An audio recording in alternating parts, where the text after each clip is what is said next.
January 3rd, 1856. Placerville in El Dorado County woke under a hard crust that cracked beneath boots and sleigh runners that went nowhere, the sound thin in the gray morning. John Albert Thompson stood by the post office with the long skis he had shaped from sound wood, planed smooth and rubbed with tallow. He checked the leather toe straps and heel thongs, lifted the canvas sack to feel where the weight sat on his back, and listened to the short talk on Main Street that measured him against the mountain. The stage road was buried. The passes were wind-scoured and treacherous. No teamster would risk animals on the glazed pitches above the granite cuts. Thompson did not answer any of it. He set the sack, eased the pole into his right hand, and took the first sliding steps east. He had answered a notice that said people were lost to the world and that the government needed a winter carrier who could travel where wheels and hooves failed. The notice promised nothing clear about pay. It made the need plain. Families in Carson Valley waited with no way to learn who had fallen ill, who had sold a claim, who had been born, or who had died. Merchants in Genoa needed invoices and drafts to settle accounts. Doctors on both sides of the crest needed medicines they could not fetch themselves once the storms set their teeth in the high country. Thompson had grown up where long boards and a single pole turned winter from a barrier into a road. He believed the same method would hold here if a man respected snow, red wind, and kept moving when the cold argued for a warm room and a chair. He moved out along the ridge road that climbed from town, the long boards gliding over low drifts and slicing through crust. The first miles were for getting quiet inside the work. He set a steady cadence, breath matched to the small push of each stride. The pole checked speed on short downhills and steadied him on traverses where the wind had polished the surface. He kept his shoulders square so the sack did not sway and pull him off line. The bag held letters from families west of the crest, newspapers folded tight against the bottom to keep the load from shifting, and a few small parcels wrapped in oilcloth and twine. Every ounce mattered on the climbs. Every loose thing became a lever on the descents. He had packed the mail as if he would carry it for days, which he would. At 6 Mile House, the winter keeper had a stove going and the sour smell of wet wool filled the room. Thompson stepped out of the bindings, eased the sack down without dropping it, and took a cup of hot coffee. He asked short questions without wasting anyone's time. Had any party tried the pass since the last blow? How deep did the drifts ring on the ridge top? Was the ford below the cliff still slushy under the crust? The keeper said a freight outfit had turned back before Peavine Ridge with animals skinned raw by ice in the harness. The high drifts sounded hollow, which meant caves that could swallow a man and hold him long enough to freeze him. The ford ran black water under a thin lid. Thompson nodded once, finished the coffee, and stepped back into the leather. By 12 Mile House at Sportsman's Hall, a pale band had opened along the western sky. That meant the storm had moved through and the cold would harden everything. A harder surface preserved tracks and punished gear that was near failure. Thompson tightened a cracked lash on his right binding and checked the boards where heel pressure could split the grain. He did not carry a blanket. A blanket held snow, stole heat, and weighed him down when the pitch turned cruel. He did not carry a firearm. A firearm pulled at a man's shoulder and did not keep him alive on ice. He carried what mattered, a tinder tube, matches wrapped in waxed cloth, a small knife, spare thong for mending, a strip of tallow, and food he could eat without stopping. The pole did more for his safety than any other object he owned. The grade steepened, and with it, the risk. Runnels of ice showed where wind had torn snow away and left rock slick as glass. Places that looked sealed could drop him knee-deep into slush that would creep into seams and freeze his boots stiff within minutes. He tapped ahead with the pole to read the ground and chose the high line where the wind had packed the snow hard. On the far side of each cut, he angled wide to avoid hollows where crust hid nothing. He could not see the American River, but he heard it in short bursts where the canyons narrowed and threw sound up through timber. Strawberry Valley stood in a straight basin under granite that caught wind and heaved it down in gusts strong enough to snap dead limbs. A lantern showed in the window and smoke rose thin from the chimney. Thompson stepped out of the bindings long enough to rub life back into his feet and shake ice from his leggings. He ate without talk, stew that steamed and burned his tongue and thawed him from the inside out. He asked about the pitch at the ford, the cornice above the old toll cut, and whether the gully had broken loose during the last storm. The keeper said the gully had slid and set a hard bed that might hold. He added that the lower bench drifted deep. Thompson took that in, thanked him, and moved back into the night. The moon lifted through thin cloud and threw enough light to read surface texture. He angled to the shoulder that kept him away from the worst runouts. On slopes that would not hold a hard edge, he kept the skis across the fall line and planted the pole deep for anchors.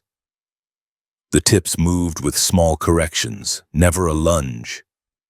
Tree trunks marked distance like posts along a fence. He passed the mouth of the gully that had released and gave it a wide berth in case any slab above it chose to finish the job. The wind stiffened, and the boards began to hum. That sound told him the surface had set, and he could climb without fear of breaking through to catch a heel. The ridge narrowed and the world opened in sudden blackness and white glare. Johnson's Pass held a knife edge where the wind combed snow into feathered shapes and stripped other parts to old ice. A traveler who stepped wrong there could slide a long way with no chance to check speed. Thompson set the edges and used the pole as a low brace, hand over hand on the shaft, moving with patience. The moon gave the crest a flat light that showed every ripple. He kept below the lip so a gust could not lift him. When he reached the top, he stood still and looked east. Lake Valley lay dark and long, a flat basin edged by hills and dotted with stands of pine that rose from the white like dark stubs. Beyond that, the land climbed again toward the divide that led to Hope Valley and dropped to Woodford's, then opened to the broad floor of Carson Valley. Thompson did not waste time on the count of miles. The count meant less than the next safe line. He tightened the sack straps, pulled his cap lower, and tipped into the descent. The first part of the slope ran clean. He bent his knees and brought his weight over the bindings. The pole carved small checks, not hard jabs that would twist him off.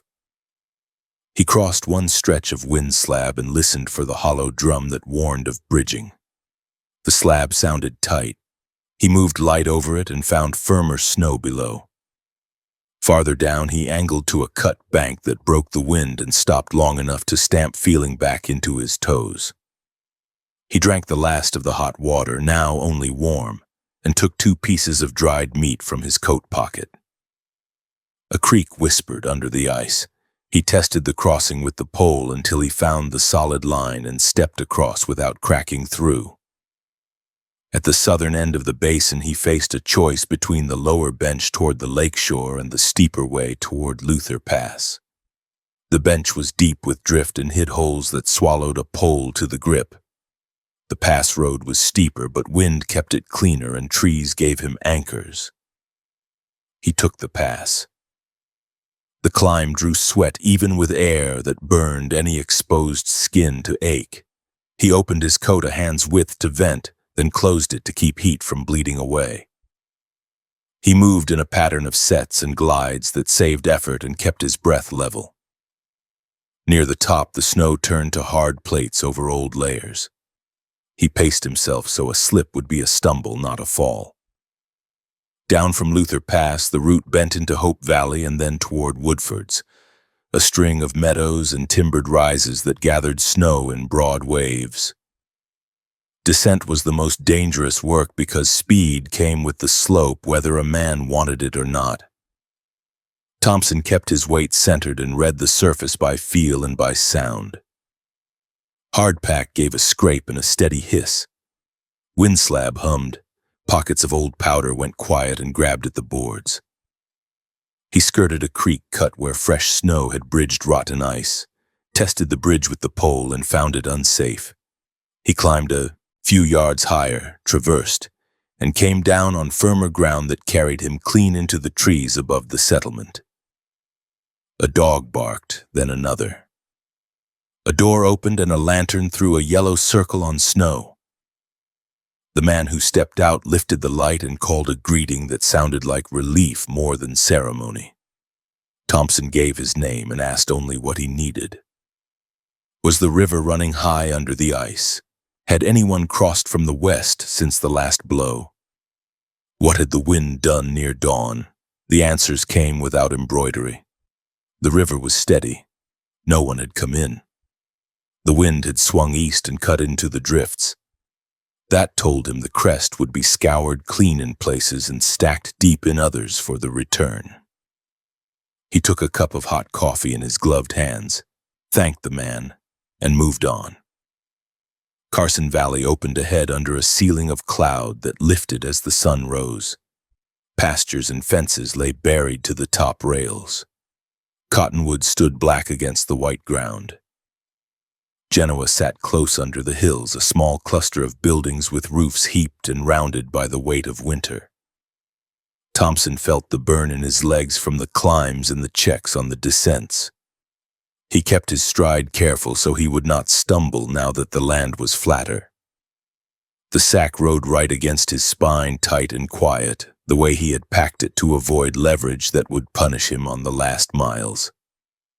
The post agent stepped outside before Thompson reached the door. The sack came off in a clean motion and went to the stoop gently so frost would not wick into the canvas. The agent had a ledger on the table and a pen in his hand.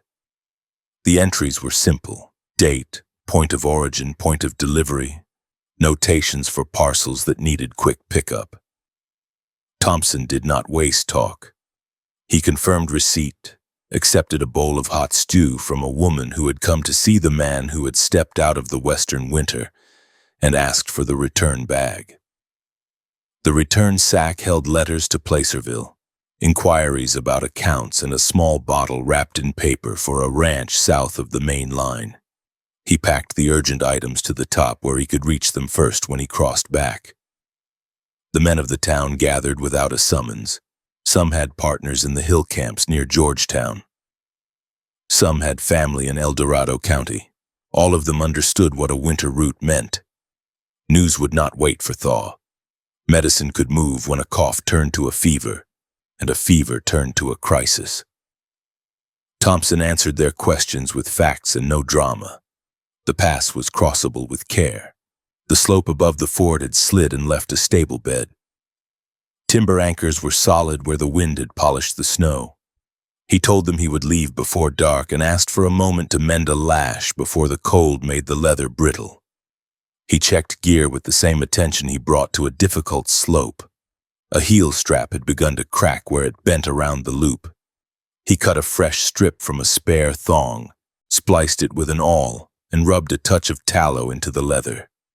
He wiped the board bases clean of ice and smoke-polished them with a bit of soot from the lantern, a small trick that helped on wet snow in the lower country.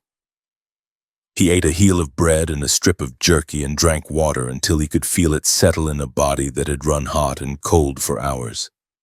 He packed the bottle for the ranch in a side pocket with rags so it would not shatter if he fell. Night took the flats as he stepped back into the bindings. The cold deepened and the stars sharpened. He set the cadence he could hold through the first rises and kept his head up for the faint changes in light that told him where the ground lifted and dropped. Every placement of the pole served a purpose. Every shift of weight was a small decision. He did not fight the mountain. He read it and moved the way it allowed. That was the difference between a traveler who survived the winter and a traveler who did not. He passed a small cabin with a thread of smoke curling from the chimney and frost feathered on the window. He stopped long enough to call out.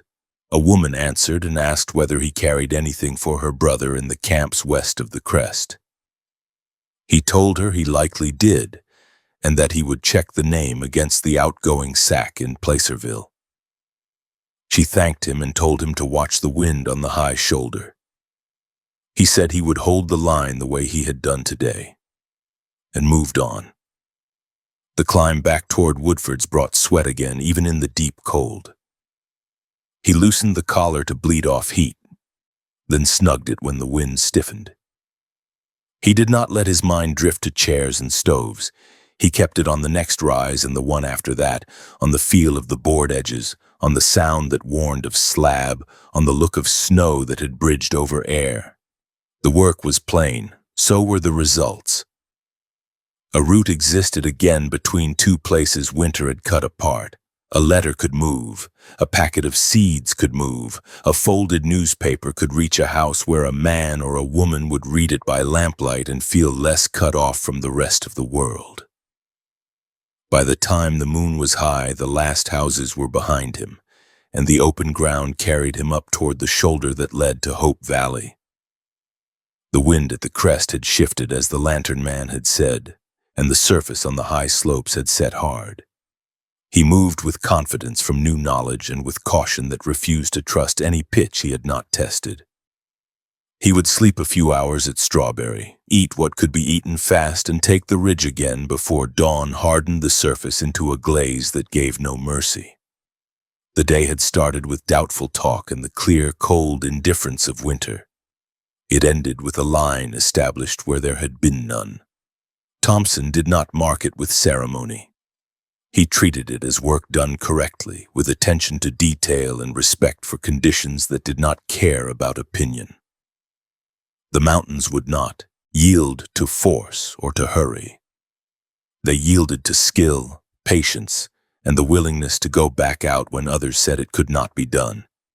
He aimed his skis toward the dark shape of the next rise and kept moving. December 25th, 1856. Doors in Genoa opened before sunrise because John Albert Thompson reached the main street with a clear message and a short list of needs. A trapper named James Sisson lay crippled by cold in a small cabin above Lake Valley. The only way to move him was by ski and sled. Thompson said 5 men would be enough if they listened and worked as one line on the steep sections. Snow sat high on fences and pushed low roofs into rounded shapes. The air hurt the lungs on the first breath, then settled into a steady burn that men in Carson Valley knew well. He chose men who could hold a rope and obey a plan. William Wade from Woodford stepped forward first. A man called Harris agreed next. Another called Jacobs nodded once. 2 more ranch hands from the lower meadows raised their hands without fuss. Thompson told them to eat, to carry spare wool, and to bring rawhide that would not snap when the cold got into it. None of them owned long skis. Without skis, they would not reach the cabin. Behind the storehouse, Thompson picked straight boards without knots through the middle. He shaped crude skis with an axe and a small plane, then lifted the tips by shaving the top face and bending each plank over steam from a kettle. He bored heel holes with an auger and cut toe slots with a knife. Bindings were leather and rawhide, a simple toe strap and heel thong that a man could step into while wearing mitts. He handed each man a single stout pole, shoulder high, and said the pole would be the third leg on side slopes and the brake on steep drops. He checked the hand sled, rubbed the runners with tallow until they shone in the cold, laid canvas inside, and set a folded blanket where Sisson's back would rest. They left Genoa across frozen meadow toward the rise below Woodford's. Thompson led at a pace that let the new skiers learn without panic. He did not carve turns. He set a track that climbed at an angle a team could hold without sliding backward. On wind-polished stretches, he showed them how to edge across the face and plant the pole near the uphill boot. When a man fell, he told him to roll to his back, lift the tips, and stand with the pole as a brace because thrashing burned heat and time. By late morning, they reached the benches above Woodford's. The wind there came in clean bands and shaved the surface tight. That helped the glide and punished any misstep. Thompson broke the ground into visible goals. He pointed to a notch in a rim rock and said, "Reach that." He pointed to a young stand of fir and said, "Next, aim there." He picked a drifted cut as the third mark. When Jacob's strap cracked, Thompson cut it free, punched new holes with the awl, and ran a fresh thong through before the boot froze to the board. They ate once in the lee of a low bank. Bread had turned stiff and had to be chewed slowly. Jerky felt like wood. Water sloshed half-frozen in canteens. They warmed hands over a small fire set on a flat stone so it would not sink into the drift. Thompson kept the halt short, long enough to keep strength but not long enough to cool the muscle. Then he pointed them toward Luther Pass. The climb to the pass was a plain test. Ice bands crossed the face. Wind had laid a thin skin over older crust. Thompson cut steps with the board edges where needed. He set the pole as a low brace and moved hand over hand on the shaft on the steepest pitch. He put 2 men on the sled rope to keep the line short and tight and placed the other 3 at staggered heights, so if one slipped, the others could set an edge and stop the slide. The air thinned and bit at the throat. Speech dropped to short commands. They topped the crest with legs burning and faces raw from the cold. They crossed into Hope Valley under a pale sky that made depth hard to judge. The basin stretched flat and bright, dark stands of timber breaking the open ground. Thompson led them to the left where a shallow climb reached the bench above Lake Valley. Wind there had carved the snow into waves. He set the track along the troughs and over the crests so the sled would not bottom out. The front pair pulled on a short line. 2 others pushed at the back with poles as levers. The 5th rotated through the position so no man cooked his legs on a single task. The cabin sat half buried against a fringe of timber. The door was stuck by a rim of ice. Thompson broke it loose with a shoulder. Inside, cold and rot sat in the air. James Sisson lay on rough floorboards under a coat, boots rigid, legs mottled a color that said blood had stopped moving days earlier. His voice came out weak when he tried to sit. Thompson did not let him. He set the coat straight, said help had come, and moved to stabilize what could be saved without making anything worse. He packed the boots in snow to slow the spread of rot, wrapped the legs in wool and canvas, and bound them with soft strips to hold the cloth without cutting into skin. He lifted Sisson into the sled with care that kept the legs from knocking the sides. He tightened a crossing line across the chest and another at the hips. He added a separate tow line to steer the sled around obstacles without wrenching the main rig. He told Sisson they were going to Genoa and that a doctor would see him there. The first drop off the bench tested every hand. 2 men sat into the drag, each with a short pole braced into the snow.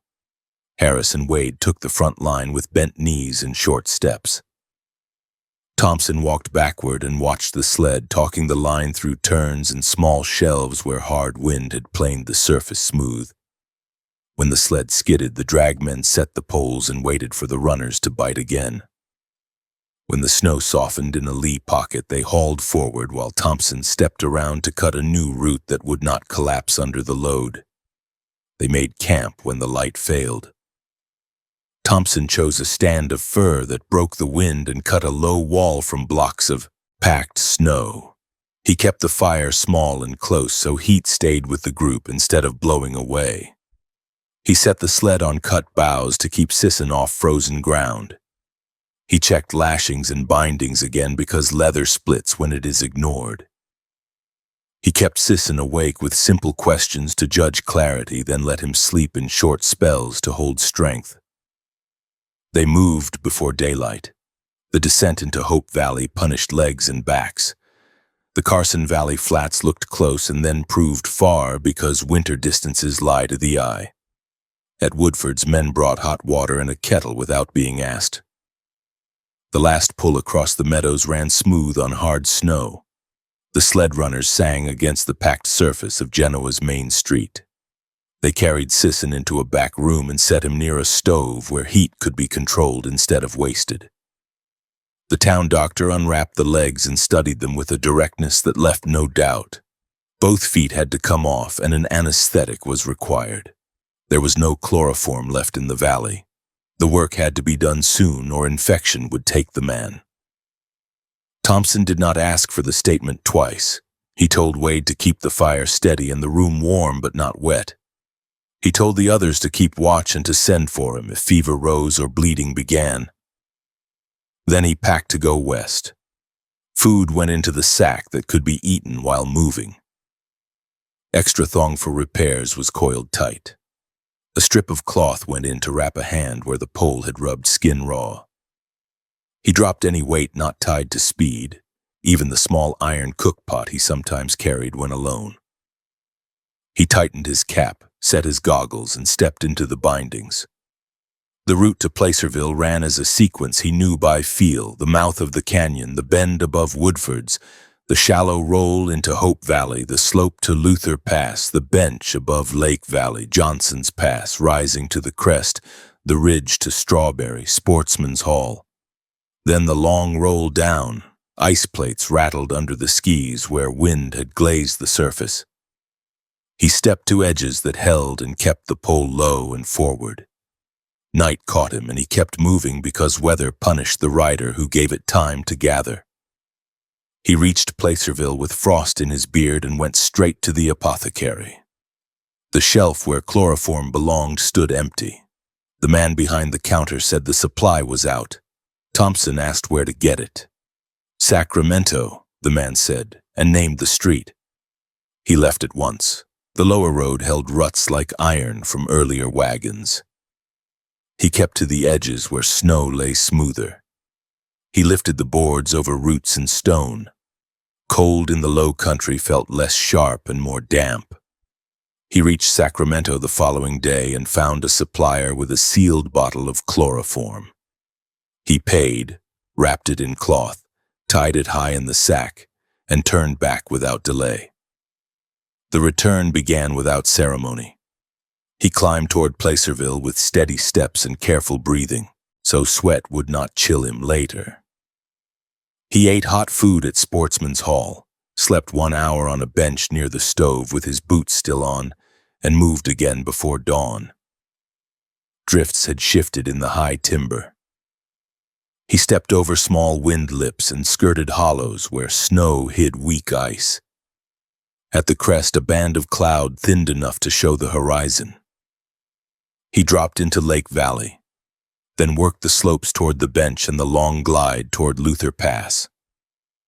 Genoa met him with quiet focus. He set the bottle on the table without flourish. The doctor nodded and called for water hot enough to clean instruments and for cloth. The operation began that evening. Men held Sisson steady at shoulders and thighs. Cloth went over the face and drops were measured with care. The cuts were made the way they had to be made. The saw bit and came away clean. The doctor worked fast and kept tools as clean as a winter room allowed. Dressings went on and the room settled from strain into watchfulness. The next days were a chain of necessary tasks.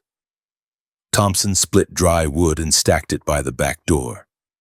He carried water. He kept the fire steady so the room stayed warm without turning wet. He aired blankets, swept the floor, and kept paths clear of tracked snow. He checked the bottle and kept it stoppered and out of reach. He watched Sisson's color and the state of the dressings and called for the doctor if anything looked wrong. He did not look for praise. He looked for small signs that meant the body was holding the line it needed to hold. Word traveled the length of the valley and back over the ridge that a man had been saved because a courier had gone for chloroform and returned in time. Men from Woodford's and the lower ranches came to look at the sled and the long boards leaning against the wall. Thompson gave the credit away piece by piece to the 5 who had pulled and braked, to the doctor who had cut and dressed, and to the town that had supplied space and heat.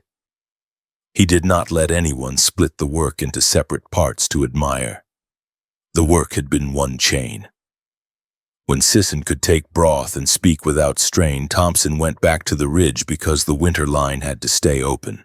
He moved out with the same ordinary tools, long boards, a single pole, repair thong, and food he could eat without building a fire. He looked for changes in wind direction carved into drifts, for shine that meant new ice on old snow, and for small slides that told him where slabs had already broken. He made the east trip in the usual number of days and the west trip in fewer because the old track still showed in a faint groove and he knew where the wind had tried to erase it. People in Carson Valley and in Placerville drew practical lessons. Merchants kept small stores of medical supplies when they could get them. Doctors made lists of shortages and told riders what was needed before the next blow. Ranchers and woodcutters asked how to shape and use long skis for emergency travel. Thompson showed them how to plane a board, how to raise a tip, and how to rig a toe strap and a heel thong they could trust. He did not talk about style. He talked about method, safety, and judgment. By any fair count, the rescue and the chloroform run added up to hundreds of miles and days of work in the worst weeks of the year. Thompson did not claim extra pay. He wrote nothing about it. He measured worth in the patient still breathing, and in the winter line between Genoa and Placerville holding firm when people needed it. The story proved to settlers on both sides of the crest that the Sierra could be crossed with skill and clear decisions when animals and wheels could not move at all. When thaw crusted the meadows and the cornices on the high ridges broke away in loud falls, Sisson sat by a window and watched men split wood in the street. He had lived. The 5 who had hauled his sled passed him on their way to work and tipped their hats without ceremony. The town did not hold a celebration. It did not need to. The line between valleys had stayed open when winter tried to close it.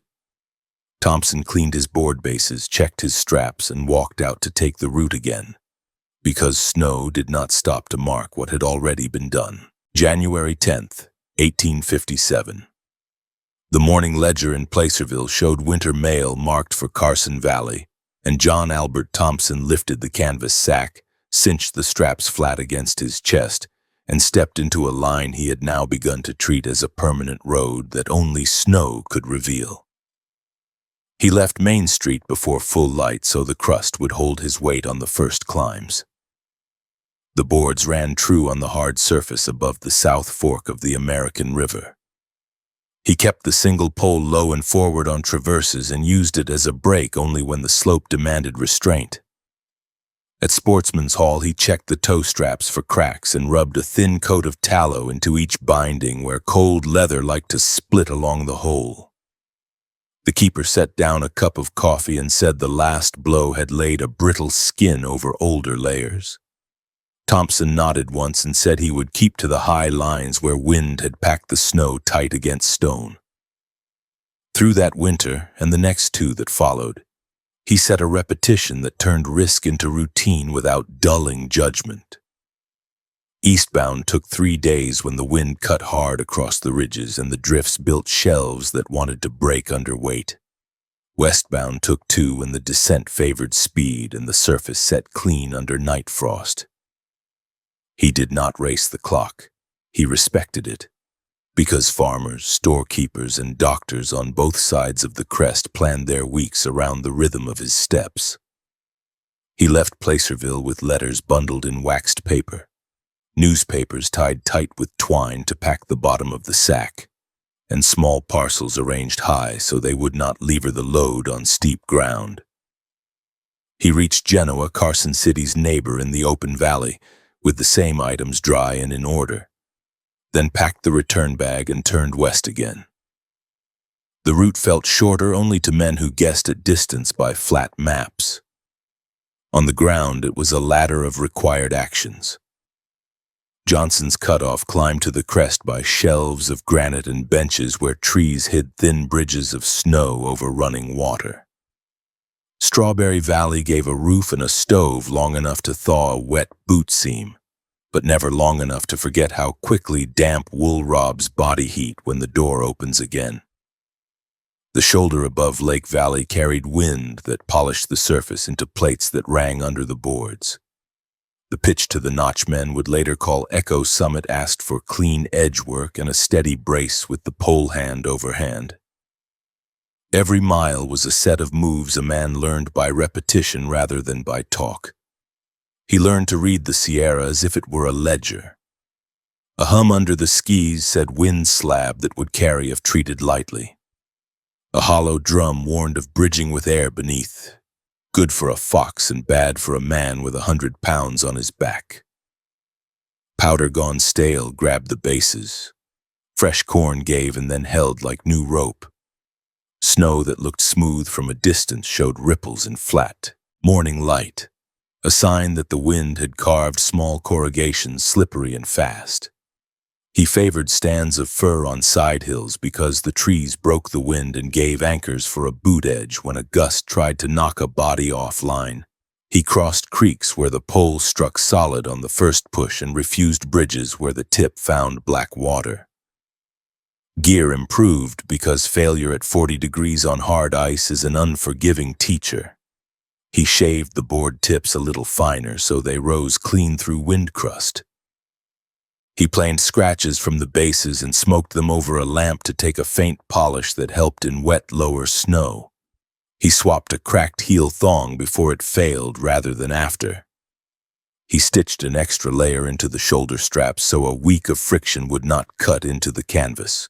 He carried tallow, spare thong, a small awl, matches wrapped in waxed cloth, a tinder tube, and a sharp knife. He left a blanket behind on purpose because he had learned that a blanket holds water and water steals heat. He left a firearm behind because a firearm catches on a strap, adds weight, and does nothing to keep a man upright on ice. The men and women along the line learned to meet him without ceremony and with the exact things he needed. At Woodford's, a rancher kept a kettle simmering in case bindings wanted steam to soften before a repair. At Strawberry, the keeper set aside a dry corner and a stump that had been hollowed into a safe fire pot so a sleeping man would not set the place alight if he dozed and the wood fell through. In Placerville, the post agent tied outgoing letters tight and marked medicine parcels in paper with a cross so Thompson could pack them high and reach them first on delivery.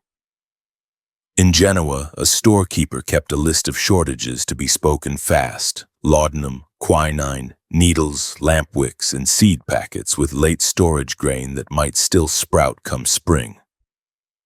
Teaching became part of the work because men who did not know a longboard from a webbed shoe would die if they tried to cross in storm without instruction. In Alpine County, he showed ranch hands how to pick straight-grained oak or ash, how to plane a plank to a taper, and how to bend a tip with steam without breaking fibers.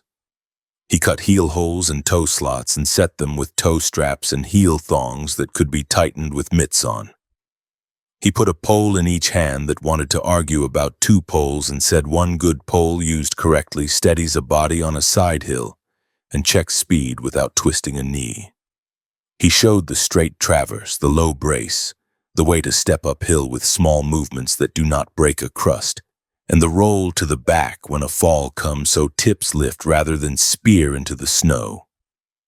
He marked safe lines with memory rather than with signs. The ledge above the ford held if the wind had shaved it clean on the last blow. The gully at the next turn slid early most winters and left a bed that might carry if the temperature stayed low. The bench, before the climb to the pass, drifted deep if the wind swung wrong after dawn. He shared those notes freely with woodcutters, herders, and freighters who still had to move within the valley walls even when the high road belonged to skis alone. The instruction saved animals and men. It also built a winter network that did not depend on a single pair of boards. East of the crest, the ground felt new because the Washoe Hills had begun to draw men who spoke of gray clay that stained hands and tools. In the spring and fall, he rode horseback like any carrier and learned the routes to Gold Hill and up Mount Davidson's shoulders to what would soon be called Virginia City. In winter, he widened the reach of his line yard by yard. Oarmen pressed small sacks of rock into his hands in 1858 and 1859 with instructions to reach an assayer fast. He wrapped the samples so sharp edges would not cut through canvas, tucked them inside the mail where their weight would not throw him off balance, and took them west as if they were letters. His job stayed the same: move important things between worlds cut apart by weather. The work had side tasks that did not make headlines. He carried packets of seeds for spring gardens, needles and thread, spools of wire for harness repairs, and folded broadsides with notices of births, sales, and funerals. He moved copies of laws and circulars from county offices so justices and constables in the valley could keep records straight. He hauled a small parcel of type and parts for a press when the men who planned a newspaper in Genoa needed components that could not wait for open roads. He did not claim honors for any of it. He wrote no account and gave no speech. A delivery done was a delivery done. Winter punished any lapse the way a strict foreman punishes a late hand. He learned to eat while moving. Hard bread and dried meat cut into mouthfuls he could handle without stopping. He drank warm water at stops rather than coffee alone because water carried longer than heat in the body. He cleared ice from the board bases with a flat knife edge before it built into drag. He stepped out of bindings to stamp feeling back into feet when the ache shifted from pain to a numbness that lies. He kept to the far side of cornices and never walked the lip. He cut small test blocks on suspect slopes and watched for clean shear that warns of a slab waiting to slide. Night travel became a tool rather than a risk when he used it correctly. The cold set the surface hard and preserved tracks as faint grooves he could follow by starlight. The flat light of a full moon turned ripples into a map a careful eye could read. He passed cabins with smoke tight in the chimney and did not stop unless a voice called with urgent need. He kept rests short because heat leaves fast at 20 degrees when sweat freezes at the collar. He slept a few hours when he had to sleep, back against a leaning trunk with a small fire set in a hollow stump and the board tips crossed to keep them from running downhill if a gust knocked them loose. The men around him turned necessity into trust. A rancher in Carson Valley told him to leave a note under a flat stone near the fence when a message could not wait until morning. A merchant in Placerville packed a bottle of laudanum and paper with a marked name and told him where to knock at Woodford's. A doctor sent a folded letter in a sealed cover with instructions on doses for a child in the lower meadows. In return, Thompson asked only for the most ordinary things: a dry corner, a bowl of stew, and a minute to mend a thong before it failed. Storm cycles taught patience. A blow from the west stacked snow high on east faces and scoured west slopes to old ice. The next day's swing could reverse it and lay wind slab where yesterday there had been grit. He watched the treetops to judge direction before he left a shelter. He looked for plume tails off ridge crests to see where gusts were strongest. He timed the steepest ground for hours when temperature and wind made the surface least likely to break. He did not argue with the mountain about what he wanted to do. He did what the surface allowed him to do and lived because of that discipline. In 1858, when news sheets in Carson Valley began to carry local dates and notices rather than only rumors passed from mouth to mouth, townsmen credited many hands, but they understood that winter circulation depended on one back and a pair of long boards. In December of that year, a press clicked in Genoa for the first time, and the valley heard itself on paper with a local dateline rather than a distant one. Thompson came in on schedule with letters, parcels, and newspapers from the west while a new paper began to carry names from the east. The isolated place began to feel less cut off because a winter road existed, not for wagons, not for teams, but for a man who knew how to move over snow. He did not always arrive at the same hour. He arrived within a band of hours that narrowed as he refined his lines and learned where drifts built deepest and where ice set hardest. He carved a safer traverse above a creek cut that had stolen more than one careless traveler. He shifted a climb 50 yards upslope to avoid a hollow where a slab had broken once and left a nasty crown. He kept away from cornices that looked solid until a man stepped near the lip. He logged these changes in his head and never trusted any line until he had tested it that season under that pattern of wind. By the time the third winter of the run settled in, men on both sides of the crest spoke of the road in winter the way they spoke of the road in summer. The names in Genoa's little ledger became less desperate in tone because a letter did not sit trapped behind drifts for a month at a time. A parcel with powder for fever did not wait for thaw. The doctor in Carson Valley could count on new supplies within a week of asking. The merchant in Placerville could settle accounts and plan orders with some confidence that the message would reach the valley before a season turned against him. He handled the talk about heroics by turning it into instructions that would save other men. If a ranch hand asked about wolves, he said, "Keep moving and do not waste strength." If a miner asked about avalanches, he said, "Listen and test and stay off the lip." If a freighter asked about winter crossings, he said, "Do not try to make a wagon road out of a ski line." He showed a teenager how to stand over the bindings, knees bent, weight forward, and not to fight the boards with stiff legs. He taught a storekeeper how to carry a small load on foot from a drift-blocked outbuilding without turning an ankle. He spoke little and did more because talk does not hold a man upright on ice. That span between 1856 and 1859 was not a single feat. It was the slow building of a dependable connection across a range that killed indiscriminate men and animals the same way every winter. Thompson made the connection reliable by doing the ordinary things right every day the job required him to move. He checked straps before they failed. He read wind before he left shelter. He drank water when food alone would have seemed more filling. He mended gear before a crack widened to a break.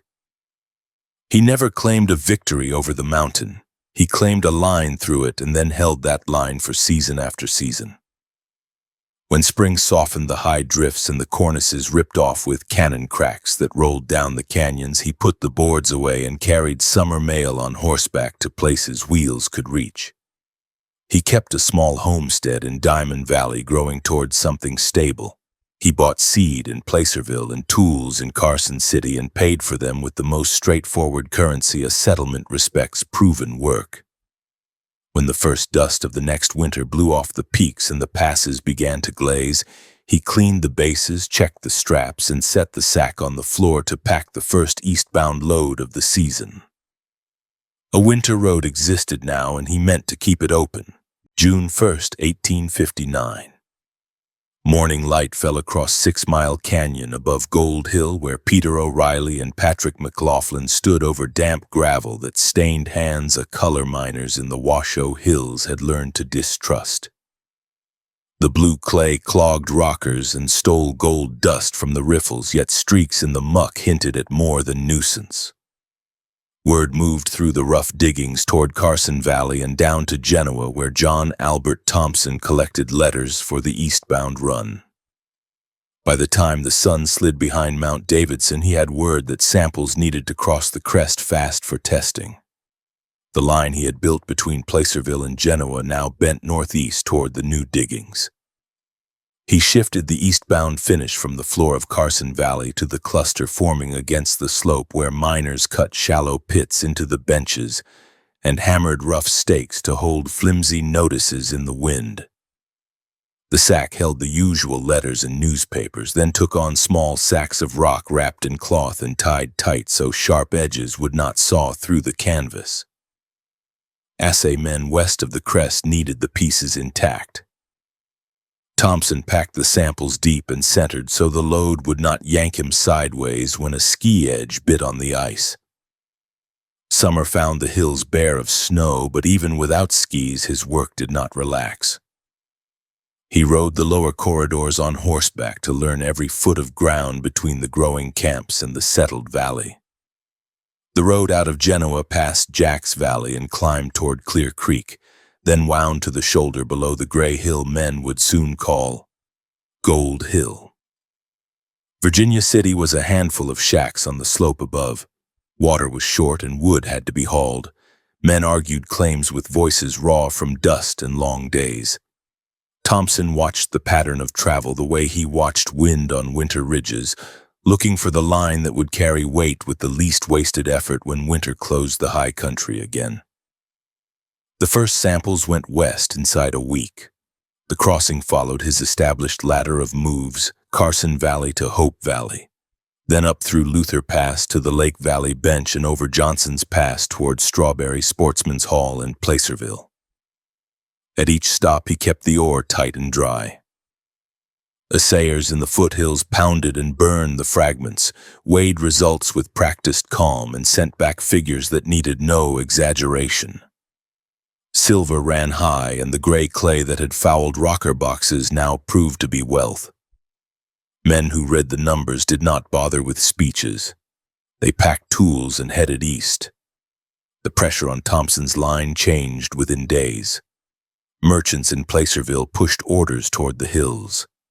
Doctors wrote lists for medicines that would be needed in camps with too many men and poor water.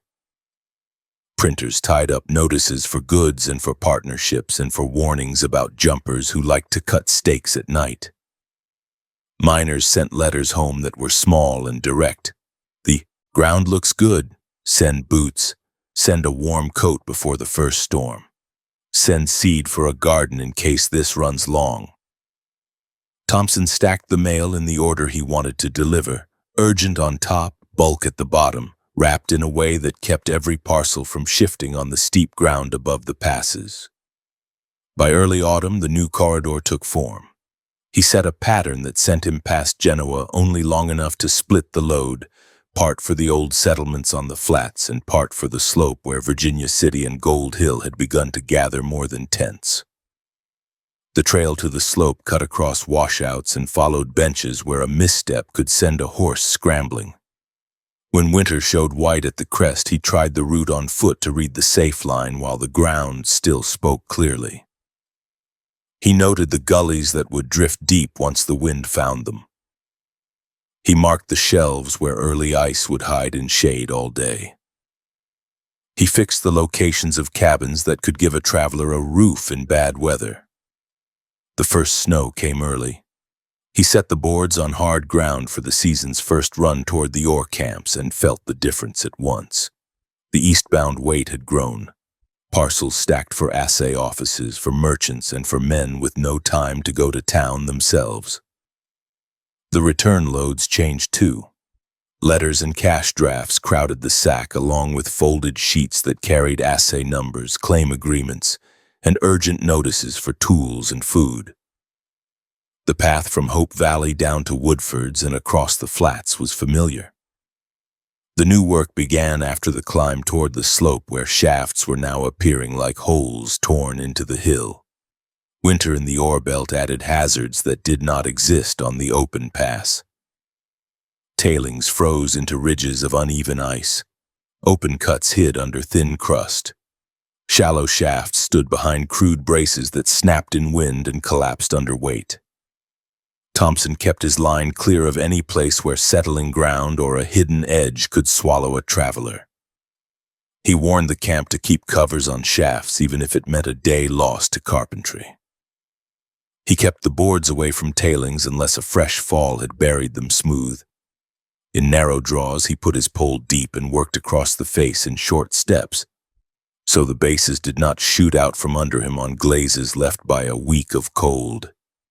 The weather punished men who were new to mountains, yet the camps did not pause. O'Reilly and McLaughlin dug.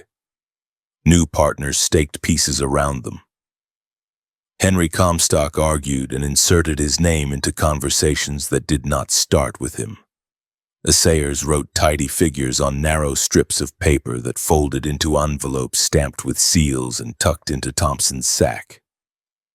Carson Valley merchants hauled up barrels and sacks as far as wheels could go, then watched the last miles taken on backs and sleds. Thompson moved through the work without wasting talk. He delivered numbers to men who needed them and took back lists that would load the westbound bag. The valley floor below Mount Davidson began to sprout machines that pounded ore to fines. Water rules turned into daily fights because the mills demanded steady flow.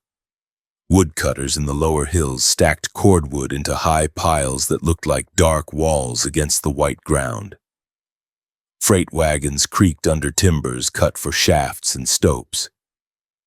In all of this, Thompson's winter road remained a thin but constant thread that carried medicines, notices, and small parts that would have kept a mill shut if they did not arrive. A broken bearing sleeve, a leather belt for a line shaft, a set of small files for a machinist who needed to fit keys for a pulley, each turned into a parcel wrapped in paper and tied hard, then set high in the bag so it could be handed over the moment he reached the door. Newspapers became more than a comfort. They were an organizing tool for places that changed by the hour.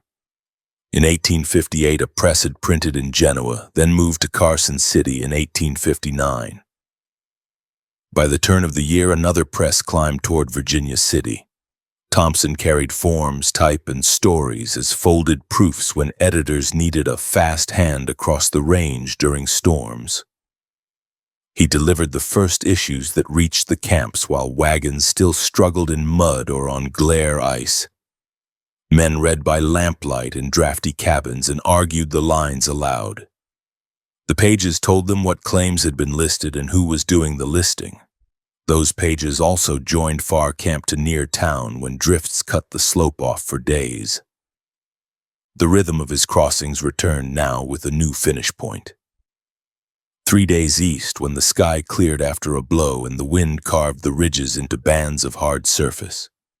2 days west when the surface set and the world dropped toward the foothills. The Sierra did not care that a silver discovery had been made. It cared about temperature, wind, and the shape of ground under snow. Thompson approached the new corridor with the same discipline he used on Johnson's Pass. He tested bridges over creeks with the pole, avoided the lips of cornices, and stepped off to stamp feeling back into his feet long before numbness set in. Settlements in the flats felt the change first in the lists that grew longer and more specific. Seed requests came early because men planned to bring families in once winter passed. Doctors asked for stronger medicines and more bandages. Storekeepers ordered lamp wicks, needles, and tools that fit a miner's hand rather than a farmer's. Blacksmiths wrote for steels and bar stock. Thompson made the line hold by keeping repairs ahead of failure. When a heel strap split at the edge, he swapped it in a doorway rather than out in wind. When the pole ferrule cracked, he cut it back and set a new wrap before it folded under him on a side hill. Rescue work did not end because the camps grew. A carpenter from Gold Hill failed to reach a cabin during a whiteout and ended up crouched behind a rock with his coat frozen and his fingers stiff. Thompson found the man by the tracks that wandered, and then tightened as cold fear taught caution. He helped him stand, walked him on a short line to a low stand of fur, and made a small fire in a hollow stump that threw heat without throwing sparks into dry needles. The carpenter moved again after an hour and reached a cabin where the crew fed him broth and put him near a stove with care. The story did not go to print. It did not need to. Men on the hill drew their own lesson and kept track of each other when the sky turned white. By late winter, the corridor to the ore belt had rules. Mills needed belts delivered before a gearbox seized. Shafts needed candles, spikes, and replacement rope coiled tight and wrapped in oilcloth. Camps needed flour that would not clump and meat that would not rot on the climb. Assay letters needed to leave on a fixed day each week so partners in the foothills could plan investments and set deliveries. Thompson folded these demands into a schedule that respected weather rather than vanity. He left when the line would be safe and arrived inside the window that people learned to trust. The quiet accuracy mattered more than anything men said about him in the street. The work east of the crest fed back into the old route rather than replacing it. Genoa and Carson City grew into supply bases and then into towns with offices that stamped forms and tallied fees. Thompson still brought doctors the medicines that could not wait for open roads. He still packed letters that marked births and deaths and marriages. He still taught the use of long skis to ranch hands who needed to check stock after a blow and to woodcutters who had to reach a stand of timber in bad weather. The ore belt added weight and distance and urgency. It did not change the fundamentals. A late storm in March drove snow across the benches and shut the ridge above Johnson's Pass for a day. Men at Strawberry nailed shutters and waited. Thompson listened to the timber crack as pressure rose in the cold, then stepped out when the wind shifted. He kept low on slopes that had loaded during the night and followed the safest line he had learned in the years before. The east side opened under a flat sky that hid dips and bulges in a gray wash. He slowed on purpose rather than test a lip with speed and a heavy sack. Hours later, he slid into the rough main street on the slope where miners had built a row of sheds against the wind. The assay letters went straight to hands that shook from fatigue and from hunger. The medicine parcels went to men who knew exactly who needed what and did not waste a word. As spring drew near, the camp sent more paper west than they had sent in the fall. Across the crest, partners waited with coin and with orders that would refit the mills for the longer work ahead. Thompson took the last winter samples out with care because the season's final cold can be as cruel as the first. He crossed the pass, delivered the parcels, and watched assay men set numbers with the steadiness that comes from long practice. The return took shape with folded pages that held not only figures but instructions for supplies that would set the tone for the next season. He packed the mail, tightened the straps, and stepped into the line again. In the space of months, the discovery on June 1st had turned a handful of cabins into a district that would pull freight, water, wood, and people by the thousands.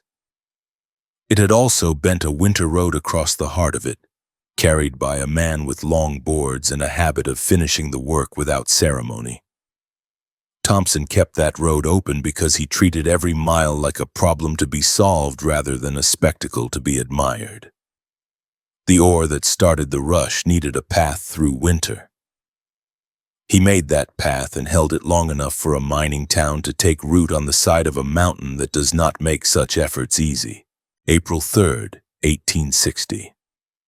A horseman left St. Joseph that day under a new banner, and word of the Pony Express ran as fast as men could say it from office to office, yet the Sierra still required a winter line on foot, and John Albert Thompson kept that line alive while riders and fresh mounts worked the plains far below the passes.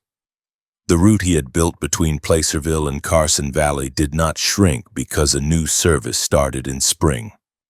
It grew because the camps above Gold Hill and Virginia City demanded a steady winter flow of letters, figures, medicines, and small parts that could not survive a wagon road buried under cornices. The first weeks of that season brought clean cold and a surface that set early each night. Thompson used those hours to press the eastbound schedule toward the slope where the oarmen broke ground into grids and began to speak in the precise numbers assayers wrote on folded strips. The Virginia range was still rough. Tailings lay in hummocks, shafts opened behind braces that rattled in wind. A traveler who cut across a short way risked a hole under crust and a fall no one would hear in a gust. Thompson kept to the benches he had scouted the previous fall, the longer arcs that spared a man the hidden edge, and reached the shacks clustered above Gold Hill with the mail stacked in the order it would be handed out without delay. Assay returns on top, accounts next, newspapers and circulars beneath them. By early summer, the district was a work site that never went quiet. Stamp mills rose in stages of timber and iron. Water claims turned into daily contests because the Washoe Hills had no patience for waste. In town, men argued shares by lamplight and pressed envelopes flat across rough tables so figures would not smear. The telegraph crept toward the region while men still waited for a line to connect east and west without a rider. Until those wires joined, letters on paper carried the news that moved money. Thompson's steady crossing set the tempo of that exchange in the months when the high country held snow. Autumn brought fresh weight to the sack and a finish point that sat higher and steeper than a valley town. He split the load in Genoa, part for the flats, part for the slope. He timed the climb out of Jack's Valley to reach the benches in late day when the surface turned hard under a shallow freeze, then chose the least broken line to avoid tailings that froze into ridges. He stepped around open cuts even when a direct line looked faster. He kept the pole forward and low, felt for sound snow with each plant, and kept his legs quiet on glazes that tried to shoot the boards from under him. In those hours, the winter mail was a chain of small, exact actions that together moved a district through a season that would otherwise close the door on it. Winter 1860 to 1861 tightened its grip early and taught newcomers the difference between frost for a morning and cold that sets into a place for months. The ore camps learned to measure days by deliveries and by the turn of weather. When a mill foreman needed leather belts for a line shaft, the parcel rode high in Thompson's pack and moved without fanfare from a doorway to a bench where a smith cut and buckled it before bolts seized. When a doctor in Carson City sent a list across the crest for quinine and laudanum, the bottles traveled wrapped in rags and oilcloth and reached the valley still intact. When partners in Placerville sent instructions to a man who worked a claim on the hill, the note reached him or came back stamped with a simple line when a cabin stood empty and the ground had changed hands. The new year began with the range locked in. Then a shift in weather turned snow to water in hours. In late December of 1861, storms rolled in. Warm rain beat through drifts on the valley floor, and water spread until fences and lanes vanished in a flat gray. Thompson saw the trouble in the meadows first. Where he had glided on hard snow in other winters, he now found slush that swallowed a leg and tried to freeze around boot leather as the air flipped back to cold at dusk. He picked higher lines along the timber at the base of the range, adding distance to avoid the low ground that had become a shallow lake. Where a creek crossed the line, he tested every step with the pole, even on familiar benches, because a bridge that held a week earlier could turn to black water overnight in a warm spell. He marked safe edges with simple memory and moved on before the next day erased the signs. The flood pushed men in Carson Valley to doorways and stable lofts when low rooms took water. The main road looked like a slow river, and the fields near the river became water with no edges. Thompson brought letters into Genoa under a sky that could not decide between rain and mist, and kept parcels dry by packing canvas inside canvas. A sack within a sack, so a slip in run-out water would not undo a week of work. He found men to help shift wood to higher ground, then crossed to the hill with the next window of clear weather rather than sit and watch the flood spread. It was a plain choice. The camps needed belts, candles, wicks, spike kegs, needles, and the measured numbers that told partners how to plan the next week.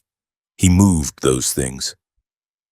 The valley could be fixed when the water dropped.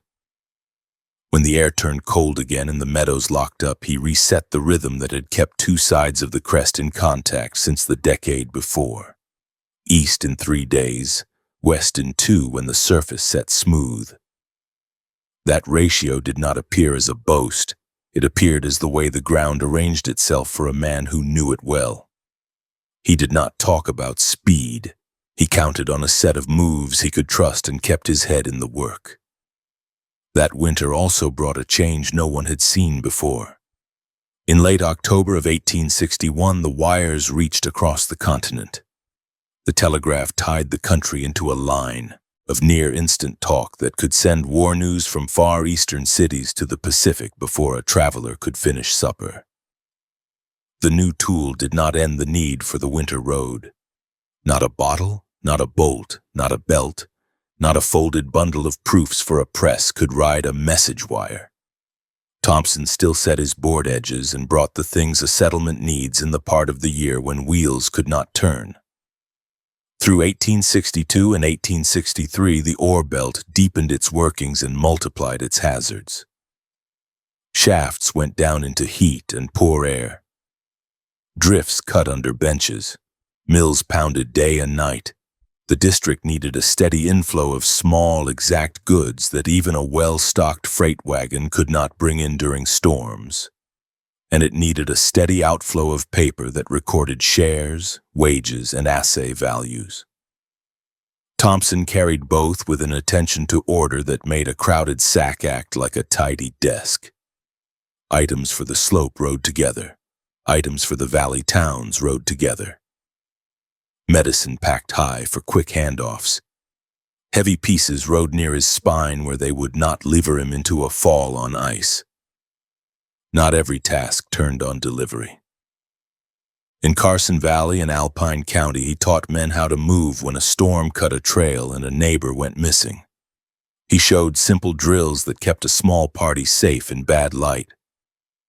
Keep a short line with a knot every few yards so a slip does not pull the next man down.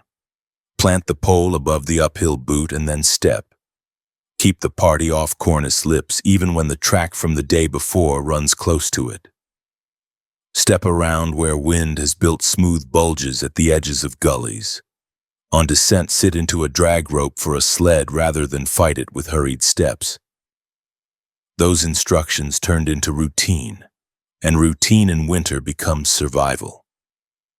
The new corridor across the Big Tree Country matured during these years. When the weather favored it and the needs of the district shifted south, Thompson linked Genoa to Murphy's Camp by way of Indian Valley and the Calaveras Big Trees Road.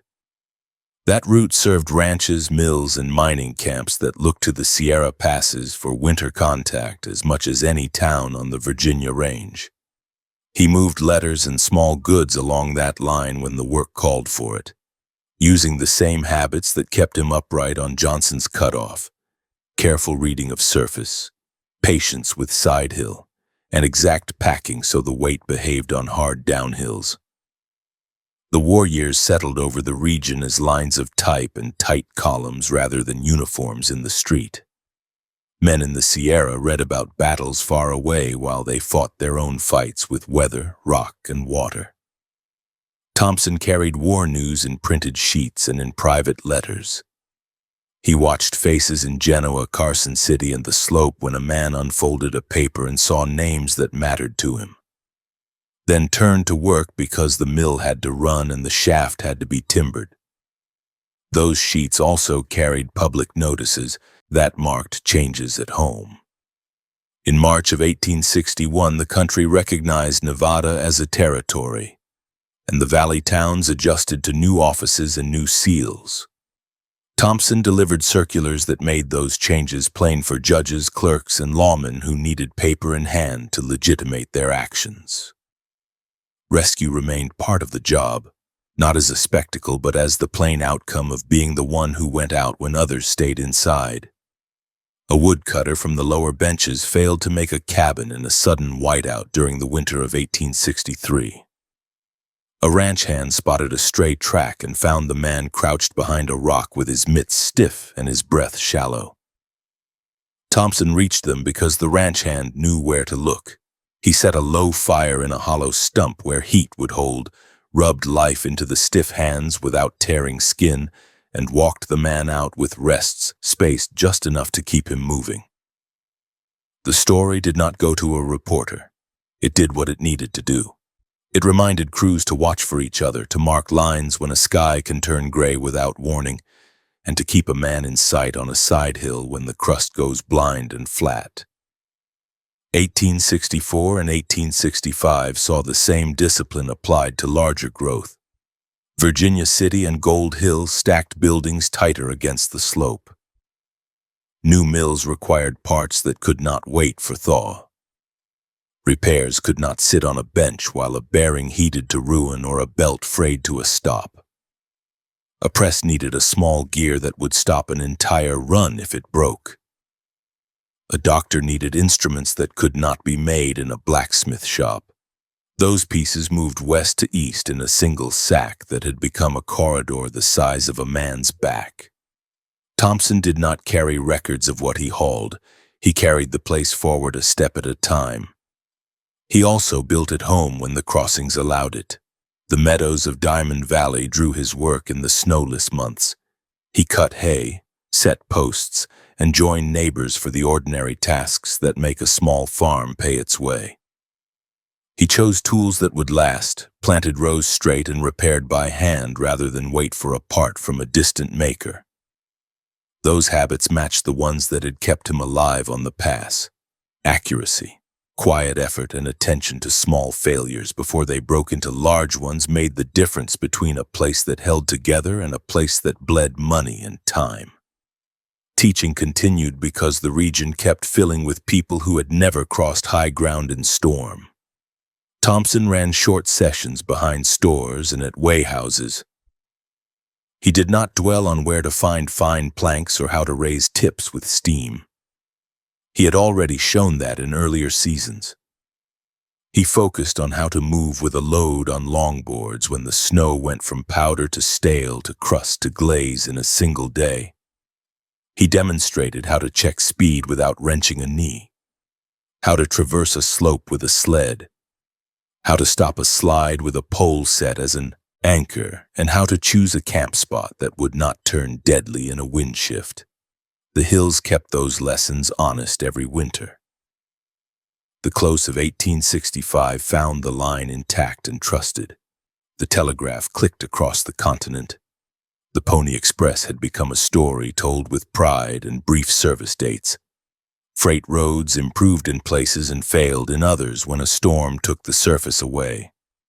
Through it all, the winter road held because a man kept stepping into it with workmanlike steadiness.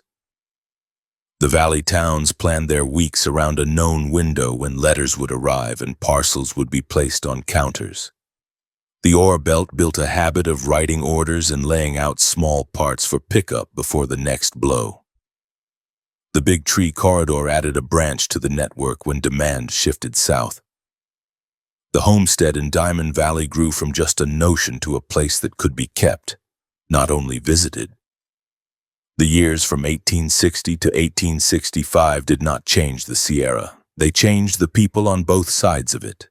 They learned that a high range could be treated as a difficult workspace rather than a wall, and that the difference turned on the judgment of one worker who knew how to read drift, ice, and light. With that understanding in place, the region walked into the next set of years with more steadiness than it had possessed before. Ready for the farm he would formalize in Diamond Valley, the family he would form in Genoa, and the local duties he would take up when iron rails reached the crest and asked the winter road to carry less of the load it had shouldered for so long. February 11th, 1867. A small house stood at the south end of Carson Valley where meadow frost burned away in thin mist, and inside that house a child cried his first breath while a kettle rattled and Agnes Thompson gripped the edge of the bed and said the name Arthur through clenched teeth. John Albert Thompson set water near the fire, cut strips of clean cloth, and kept the room warm and steady while the winter sky pressed against the panes. The sound of the newborn filled the boards and pushed out every other noise. It marked a line he could not draw on a map, the start of a family in a place he had chosen because it put him near the passes he worked and near fields he could turn with his own hands when the snow let him. Before this morning, the house had gone up board by board with the same patience he carried over Johnson's cutoff. After the spring of 1860, he had set himself to make a working ranch on Diamond Valley ground, a few miles east of the grade that carried travelers between Markleyville and Woodford's. He cut hay and stacked it in tight ricks to shed water. He set a stout fence where wind could not lay it down in the first blow. He dug a shallow trench from the small ditch that crossed the meadow and learned how much water a row of young potatoes wanted before the leaves went gray from thirst. He drove posts straight and tamped them hard, because a sag in summer becomes a break in winter when weight presses on every weak thing. He kept tools dry and sharpened and repaired leather while the stove held heat after supper. It was a workman's place, square in its corners and plain in its decisions. He did not give up the passes to build the ranch. He tied the two kinds of labor together. When the first storm set the Sierra, he turned the mule into the shed, banked the stove ashes, set the sack on the floor, and checked every thong and strap. When the ground opened under spring sun, he leaned the long boards in the corner, raked the yard clear of winter trash, and went back to the shovel, the saw, and the scythe. The line between valleys had taught him to count small gains. The ranch asked the same habit. A row hoed straight today meant less loss at harvest. A gate mended in August meant no animals loose in November. A ditch cut clean in April meant water where it needed to be when heat arrived. He met Agnes Singleton in Genoa when he carried parcels into town on a late winter afternoon. She had come from England with a quiet bearing and a clear way of speaking. She worked in a house where the kitchen kept a steady heat and the front room had a good view of the street. Conversation between deliveries turned into exchanges about what a place needs to hold together. Flour that does not clump, candles that do not gutter, and shoes that keep feet dry on a long walk to a neighbor. By the middle of 1866, the two of them were man and wife, and they set their days on the same axis, a house that could be kept, and a route that could not be allowed to fail when the first hard crust formed on the high ground. The morning Arthur came. A neighbor woman from Woodford's kept the water hot and watched for bleeding that would not stop. Thompson worked where he could help and kept out of the way when he would only fill the room. When the child settled, he laid two small boards on the table and ran a plane over them, not as play but as a promise to himself that one day the boy would stand on them in shallow meadow snow and learn balance. He put the boards away near the stove where they would not warp, then stepped outside to split kindling with quick, exact strikes, so the house would stay warm without smoke rolling back. The day did not pause for long celebration. A storm line stood over the crest and the next eastbound run had to be set in order. Letters packed dry, parcels tied down, and the bottle marked for a woman in Jack's Valley set high in the sack. He checked with Agnes about what would be needed while he was gone and moved hay under cover in case wind shifted to the north and drove snow across the flats. He patched a small crack in a window pane with wax and cloth so no draft would find the cradle. He stacked the last of the split rounds by the door and laid a shovel just inside the sill to clear drifts before they rose against the jamb. Then he set the boards by the threshold, kissed his wife's cheek, put a hand on the small blanket and stepped into the bindings. In earlier years, the valley's winter quiet had held only the thin cries of stock and the sound of wind through cottonwoods. Now mills on the eastern slope hammered ore day and night, and the road below the benches filled with teams whenever the weather opened a window. A man could pretend the high country did not care about noise and hurry. The high country cared only about surface and wind and the exact weight a pair of legs put on a slope. Thompson took the same line he had learned year after year, across the flats, up through Woodford's, over Luther Pass to the Lake Valley bench, and over Johnson's Pass where the wind combed snow into hard feathers and stripped ice from rock. He moved with the precision of a habit that never slackened. He avoided cornice lips. He read the hum under his bases. He set the pole low on side hill and kept his knees quiet on glaze. The ranch fixed his timing as much as the weather. He could not afford to be early by a day if it meant a field left unwatered. He could not be late by a day if it meant a bottle did not reach a sick child. He learned to fit the last autumn hay cutting between two storms, and to shoe the mule on a morning when wind sealed the ridge for 24 hours. He carried a list in his head when he went east. Lamp wicks for a house in Carson City, seeds for a neighbor on the lower bench, needles and thread for a woman whose fingers had cracked from winter air, and a small iron fitting for a stamp mill that would lose a full day if it did not arrive.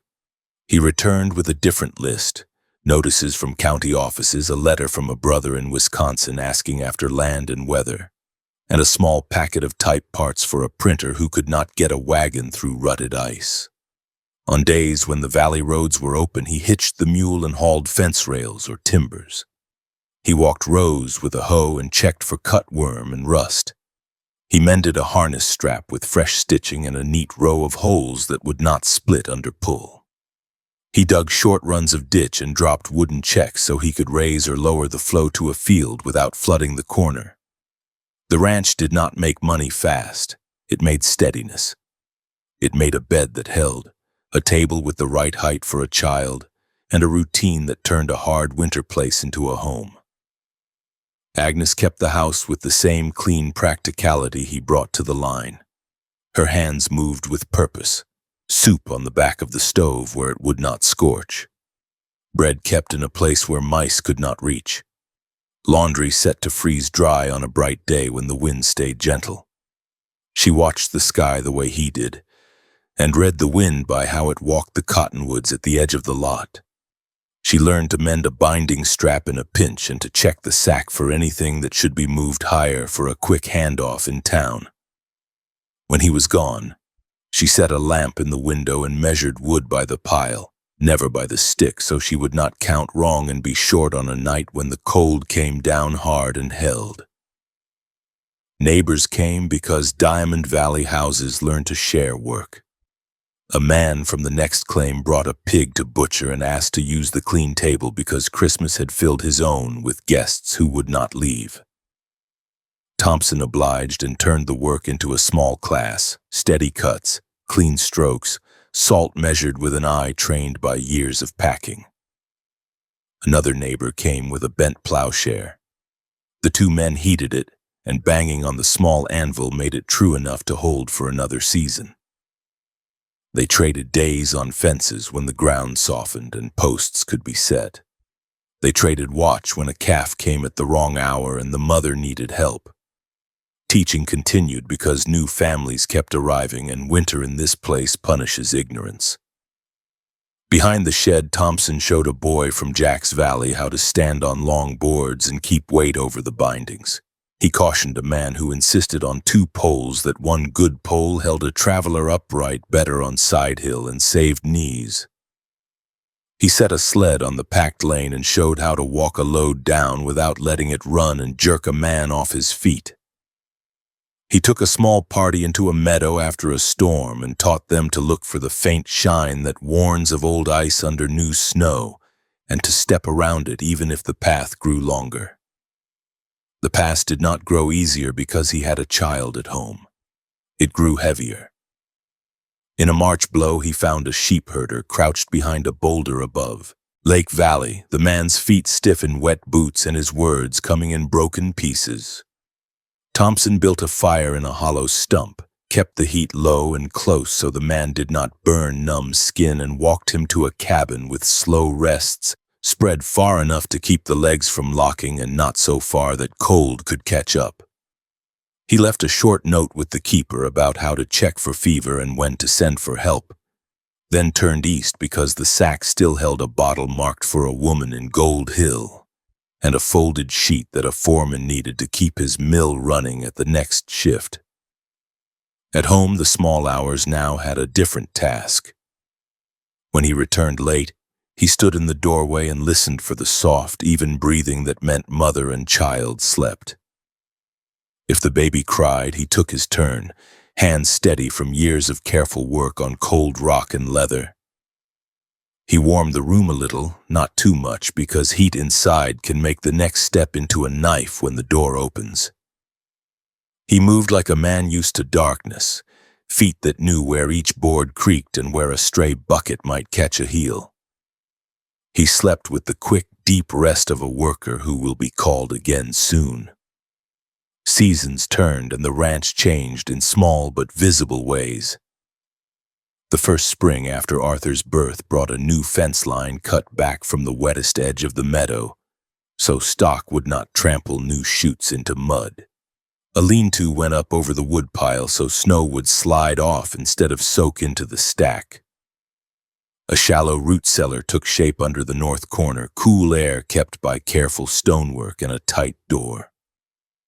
Agnes set shelves and laid out jars once she had them, and the smell of dill and vinegar filled the house for a day. Thompson built a cradle from clean boards and small pegs and set it where morning light would reach, but not glare. He made a tiny pair of skis and hung them on 2 nails where the boy would see them and wonder. Work outside the fence kept pace. Virginia City and Gold Hill demanded leather belts, grease cups, small gears, candles, spikes, and folded sheets with numbers set down by assayers who never raised their voices.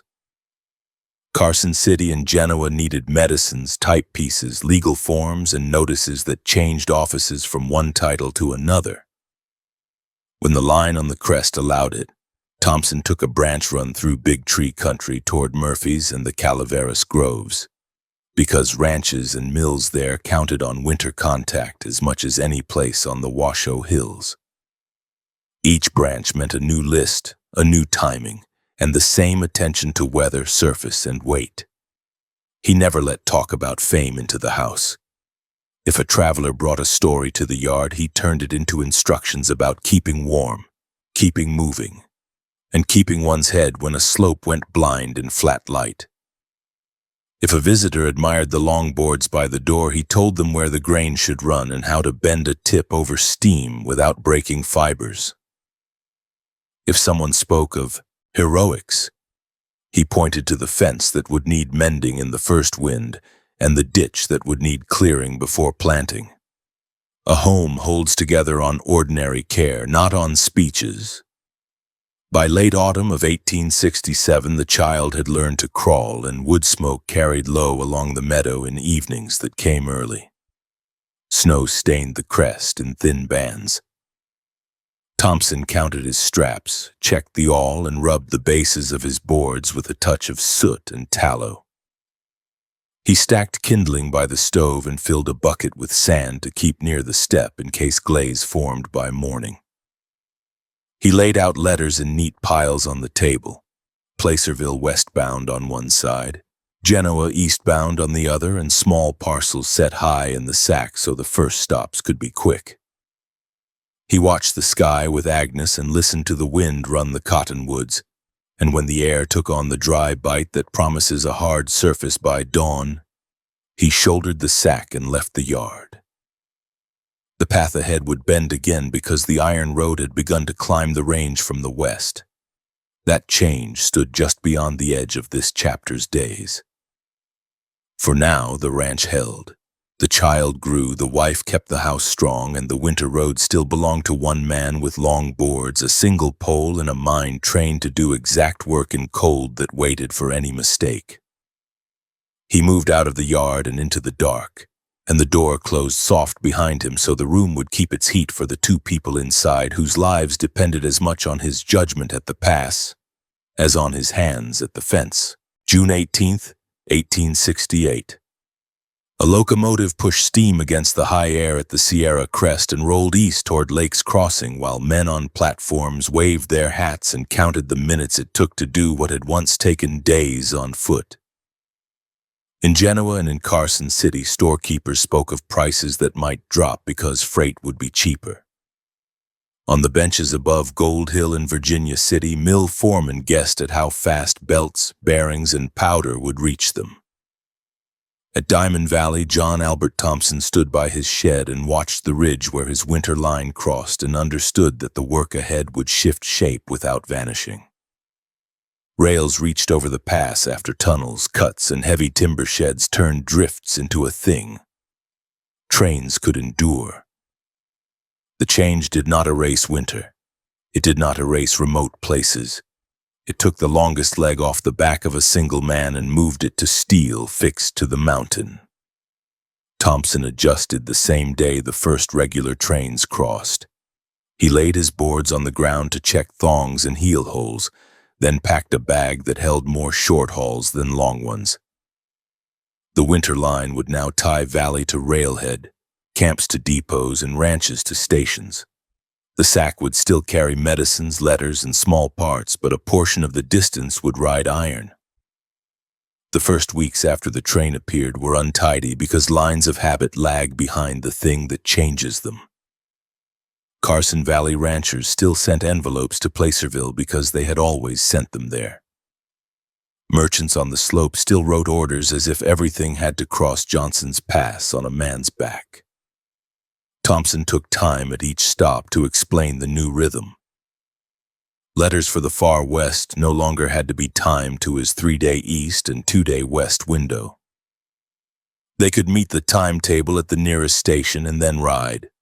Parcels that once needed his full crossing could now be handed off at a depot where a clerk inventoried goods by lantern light and chalked numbers on crates. He did not resent the change.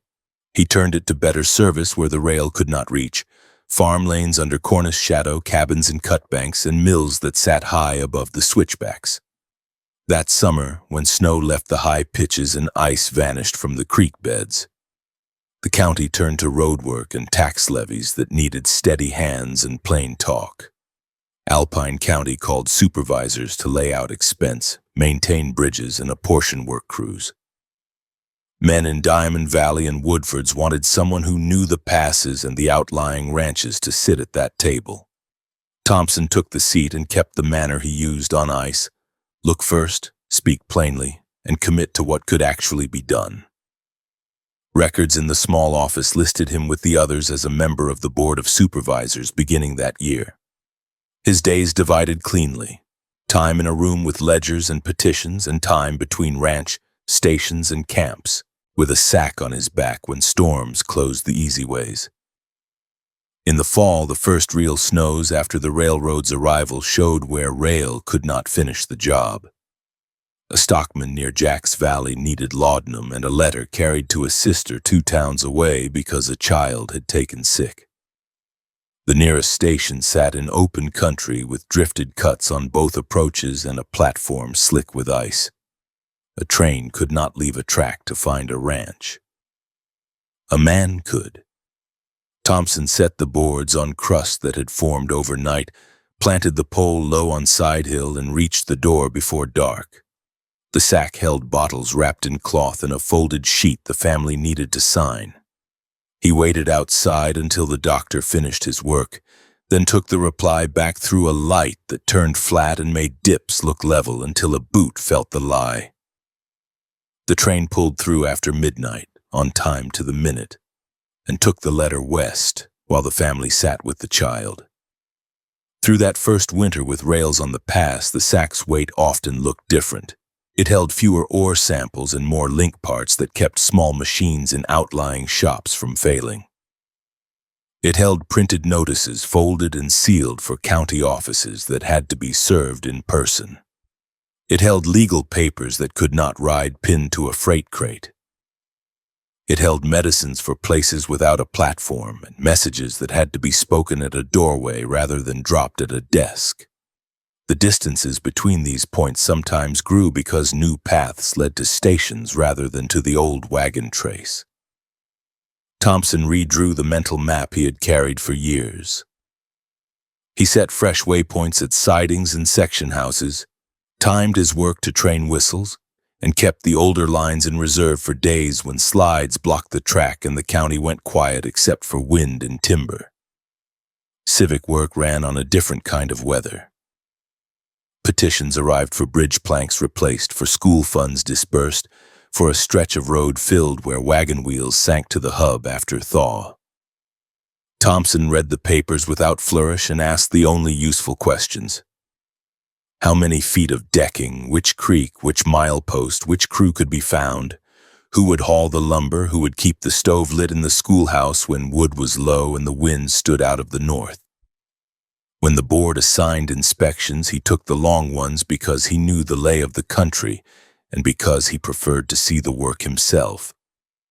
A supervisor who walked a mile of torn road knew whether a half-day's effort would fix it or whether a week and a fresh timber crib would be needed to hold the bank through spring.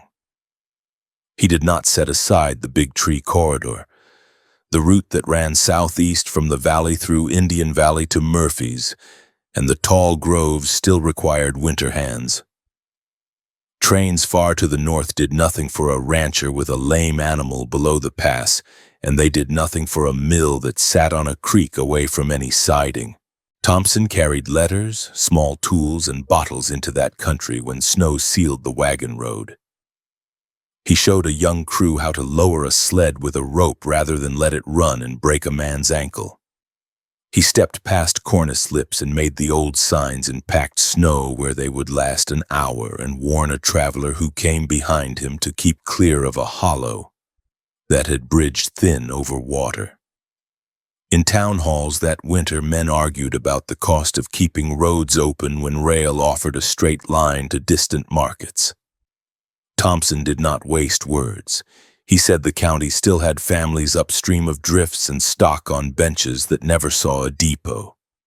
He said schoolhouses without dry wood would empty. He said a bridge left 1 week too long without repair would cost 3 times as much when high water took it. He asked for measured sums, not great ones, put into the places that would fail if ignored. Votes followed the sense of the room because people in Alpine County had watched him work and trusted his count. In the spring of 1869, the nation staged celebrations when East met West on a flat in Utah, but the Sierra still behaved like itself. Slides took short pieces of track, sheds burned, a locomotive stalled in new snow north of the summit, and men shoveled for hours before iron moved. Work gangs fixed what failed. Trains crept, then ran. In the gaps between those efforts, Thompson did what he had always done. He moved the small things that keep places alive, the folded sheet that starts a deed, the instrument roll wrapped in oilcloth for a surgeon in Carson City, the packet of seeds for a ranch that had lost a year to flood, the printed rules that marked where a new district line lay, and the quiet words at a door when a message had to be delivered face to face. 1870 began with county lists of tax parcels and road mileages and ended with the same lists corrected for the pieces that changed hands or slid into a creek. Thompson sat at the table with the others and kept the record clean. He walked ditches that carried irrigation water across Diamond Valley and noted where a bank had slumped. He matched day labor to the spots where a shovel could do more than a speech. When he left the room, he returned to the plain chores of his own place, cutting hay, mending rails, sharpening blades, and stacking wood by measure rather than by guess. The job in public and the job at home used the same rule: fix the weak spot before it breaks. By the summer of 1871, politics reached into the county with notices for a state convention. Neighbors asked him to carry local interests into that larger room because he did not drift from what was needed when voices rose. He traveled, listened, spoke when facts were required, and returned to a valley where a fence line still needed setting and a culvert still needed a new plank. He did not move his focus to speeches. He kept it on snow lines and road lines, on what would hold a slope when frost left, and on what would keep a school warm when the first cold arrived. That autumn brought a sharp early storm. Rails stayed open under sheds and crews, but spurs and side tracks drifted. A section house crewman fell sick with a lung ailment, and a doctor in Genoa wrote specific doses on a slip. There was no time to wait for a rail transfer. Thompson took the packet the same hour, tied his scarf tight against the wind, and set the long boards on crust that rattled under the bases. He reached the door in darkness and watched color return to a man who had coughed himself weak the night before. He slept 1 hour on a bench by the stove and stepped out before dawn to make an inspection the board had set for a washed stretch of road near Markleyville. The report he filed later that week was short and exact.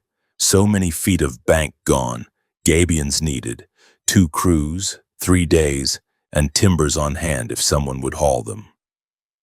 Through 1872, his supervisor's term ran alongside another trip that demanded office letters and train timetables rather than skis and a pole. He prepared papers to press a claim for arrears owed for winters that had carried mail between places no wagon could reach. He left the valley by rail with a small bag and the habit of order that had kept him alive in storms. The room he met in the capital had new smells and new delays. He made his case, answered questions, and waited while officials turned pages and asked for forms. He returned west with the claim still unresolved and with the county's work waiting for him, ditches to inspect, roads to mark for repair, and households to reach during storms that did not consult any timetable printed in a city far away. By the close of his term on the board, the balance of labor in the Sierra had settled into something new. Trains carried the heavy freight year-round under miles of shed and over cuts pressed into granite.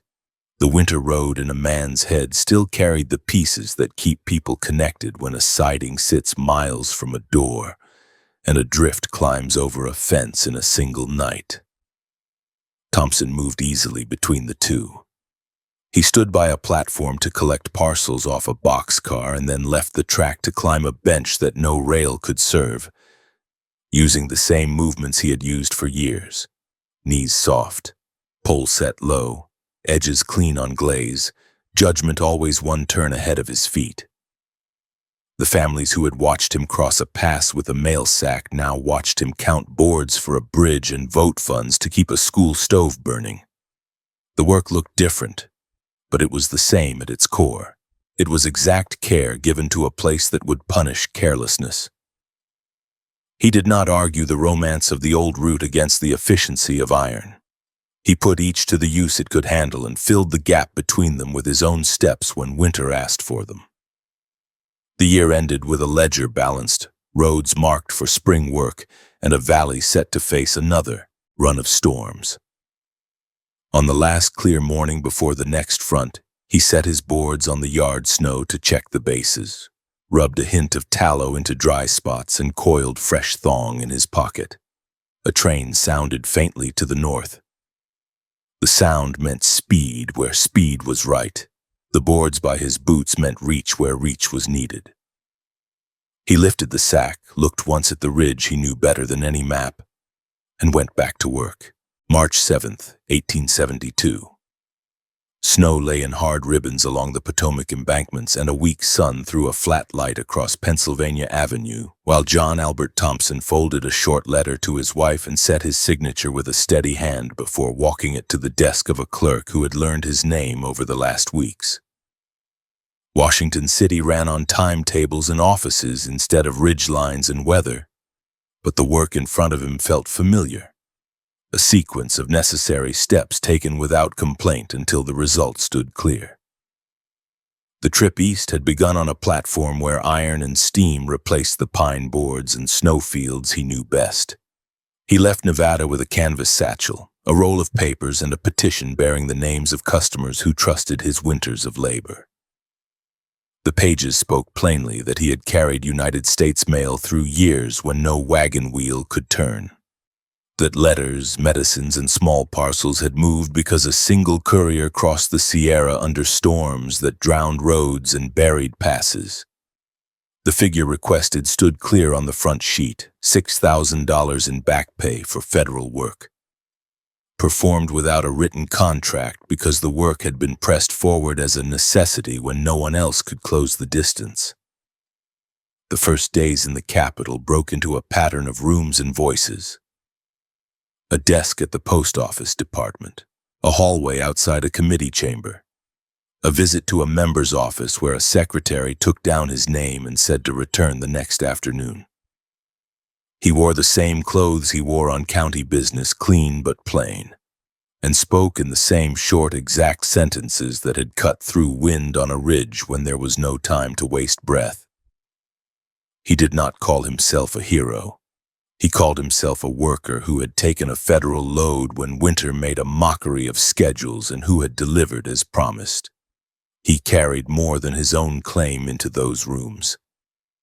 In the folio lay a petition signed by roughly 1,000 men and women from Placerville, Carson Valley, Virginia City, Gold Hill, and settlements along the routes. The names filled columns: storekeepers who had watched him place envelopes on a counter during storms, doctors who had received bottles wrapped in cloth when a life hung on a dose, editors who had set type by the light of a small lamp while he stood with folded proofs in his hand, millmen who had kept their machines running because a small part had arrived at the right hour. He set the petition where it could be read and said the signatures were not gathered as a favor, they were gathered because people knew the facts. Winter back home did not stop while he rode trains from siding to siding across the plains and the Alleghenies. Friends watched his chores in Diamond Valley. Agnes kept the house warm and the child fed. Neighbors checked the fences after each blow. Mail still ran on the short lines he had left behind, the corridor from ranches to stations and from stations to towns. The work that had moved a region through a decade of hard seasons continued on his example while he asked the government to settle what it owed. He learned the rhythm of the city the way he had learned the pattern of wind at Johnson's Pass. Mornings belonged to clerks who controlled access. Midday belonged to secretaries who decided which names would be put through. Late afternoon belonged to the short meetings where a man had to say exactly what he needed and why it was fair. In those rooms he repeated the essentials without embroidery. He had carried federal mail by arrangement when storms shut the mountains. He had borne the cost of his own gear and risked his own life and time. He had received no federal pay because orders had been informal and the line between departmental contract and local necessity had blurred under snow. Questions came in the language of offices. Where was the written contract? Who had authorized the routes? Which officer had signed vouchers? He answered with the names of postmasters who had counted sacks in Placerville and Genoa, with the years and seasons he had crossed, with the distances measured in the only way that mattered, days on foot over a range that had no patience for excuses. He did not present guesses. He presented the ledger kept by habit and by community memory, a ledger in which the credit column had grown year after year while the debit column remained empty. He read the capital with the same care he brought to a side hill. The city smelled of coal smoke and wet wool. Carriages cut grooves in thawing streets that froze again after sundown. Men crowded the steps of hotels with folders tucked under their arms. Rooms ran too warm, then too cold. A visitor who did not pace himself wore out before his name came up on a list. Thompson conserved strength, ate when food was put in front of him, and slept in short, clean stretches so the next morning would find him straight-backed and clear-eyed. A Nevada resolution lay in his packet forwarded to support his case. The words from the legislature set a tone familiar to anyone who had watched him arrive with a sack in weather that split trees. It said, in effect, that a government ought to pay a man who did its work when it asked him to do it. He presented the page when a congressman or a clerk seemed to need the authority of a stamped seal to take a Western matter seriously. He did not present it as a threat. He presented it as a courtesy and a record. Money ran tight through the capital. Reconstruction had opened large obligations and every committee guarded its appropriations. He heard it in the way a staff man's voice lowered when the total of claims came up, and in the way a hand closed over a pencil when any figure larger than a few $100s was spoken aloud. He kept his number fixed and unembellished. He did not argue for interest. He did not shift amounts to test appetites.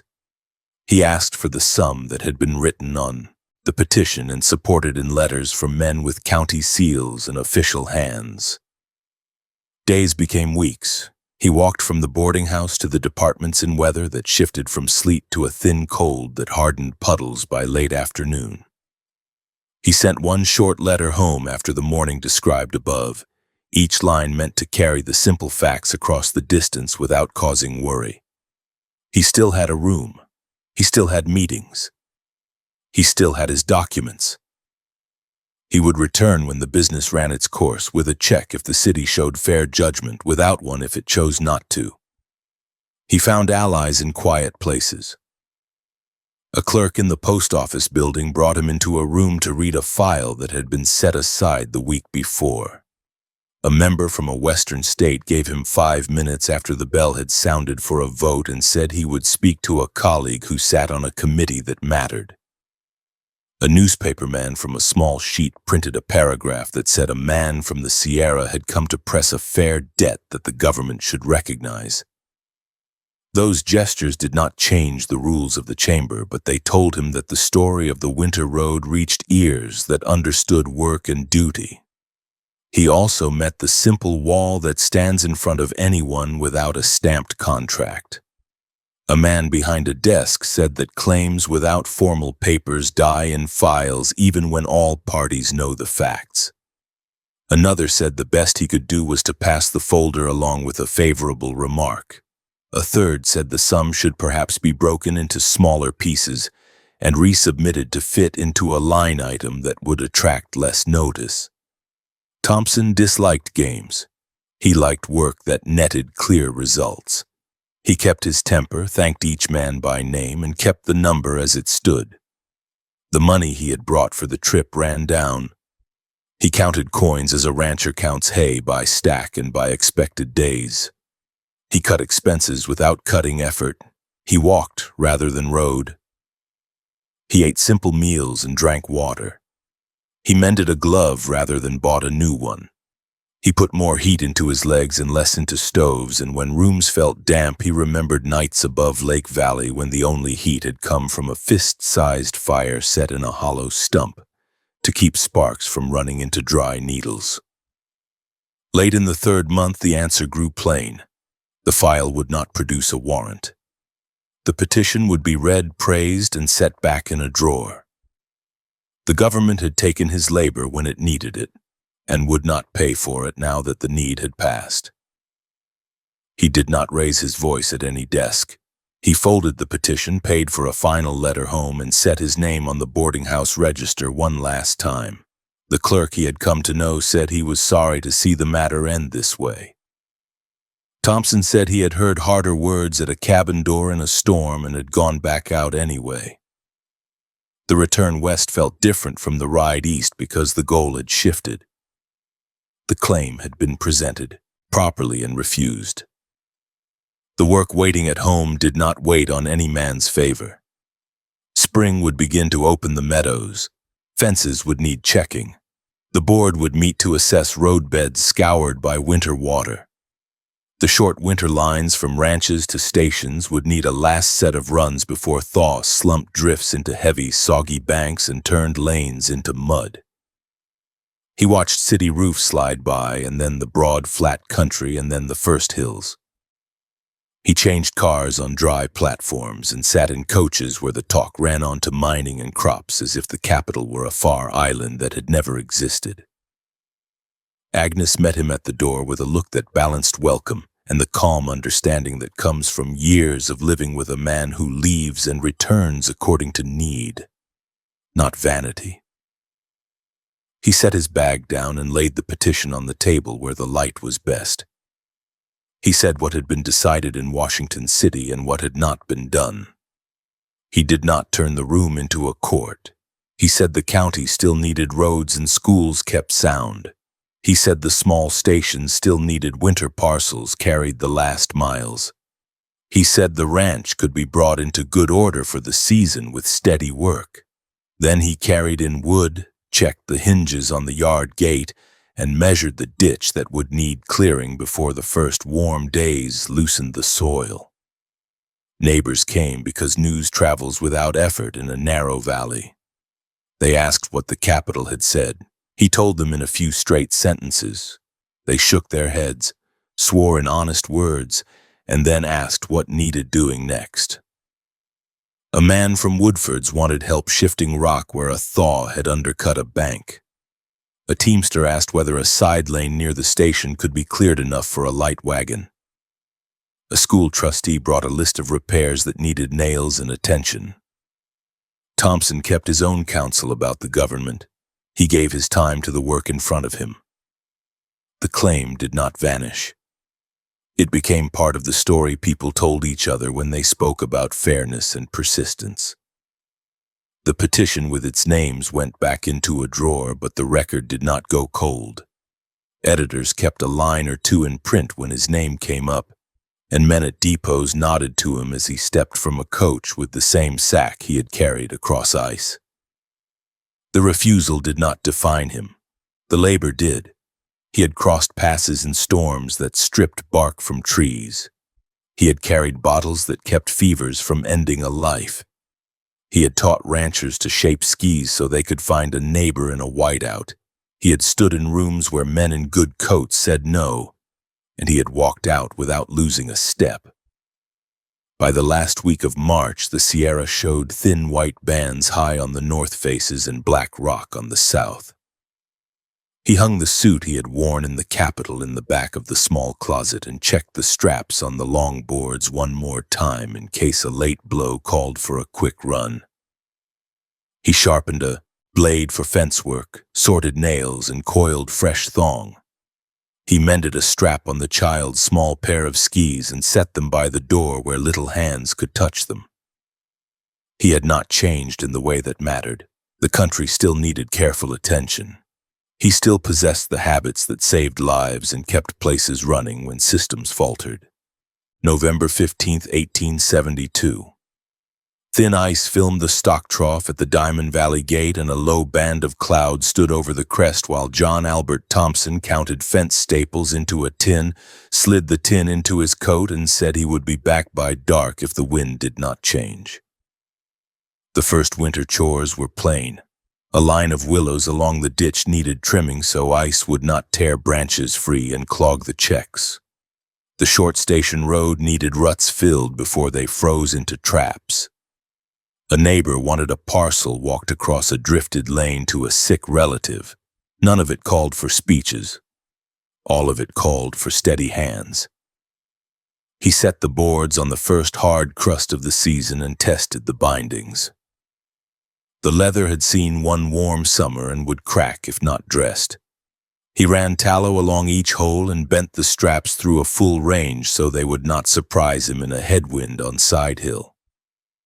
The pole ferrule had taken a bruise on rock in the spring. He cut it clean, bound it with fresh thong, and took a short run behind the shed to feel for any twist in the shaft.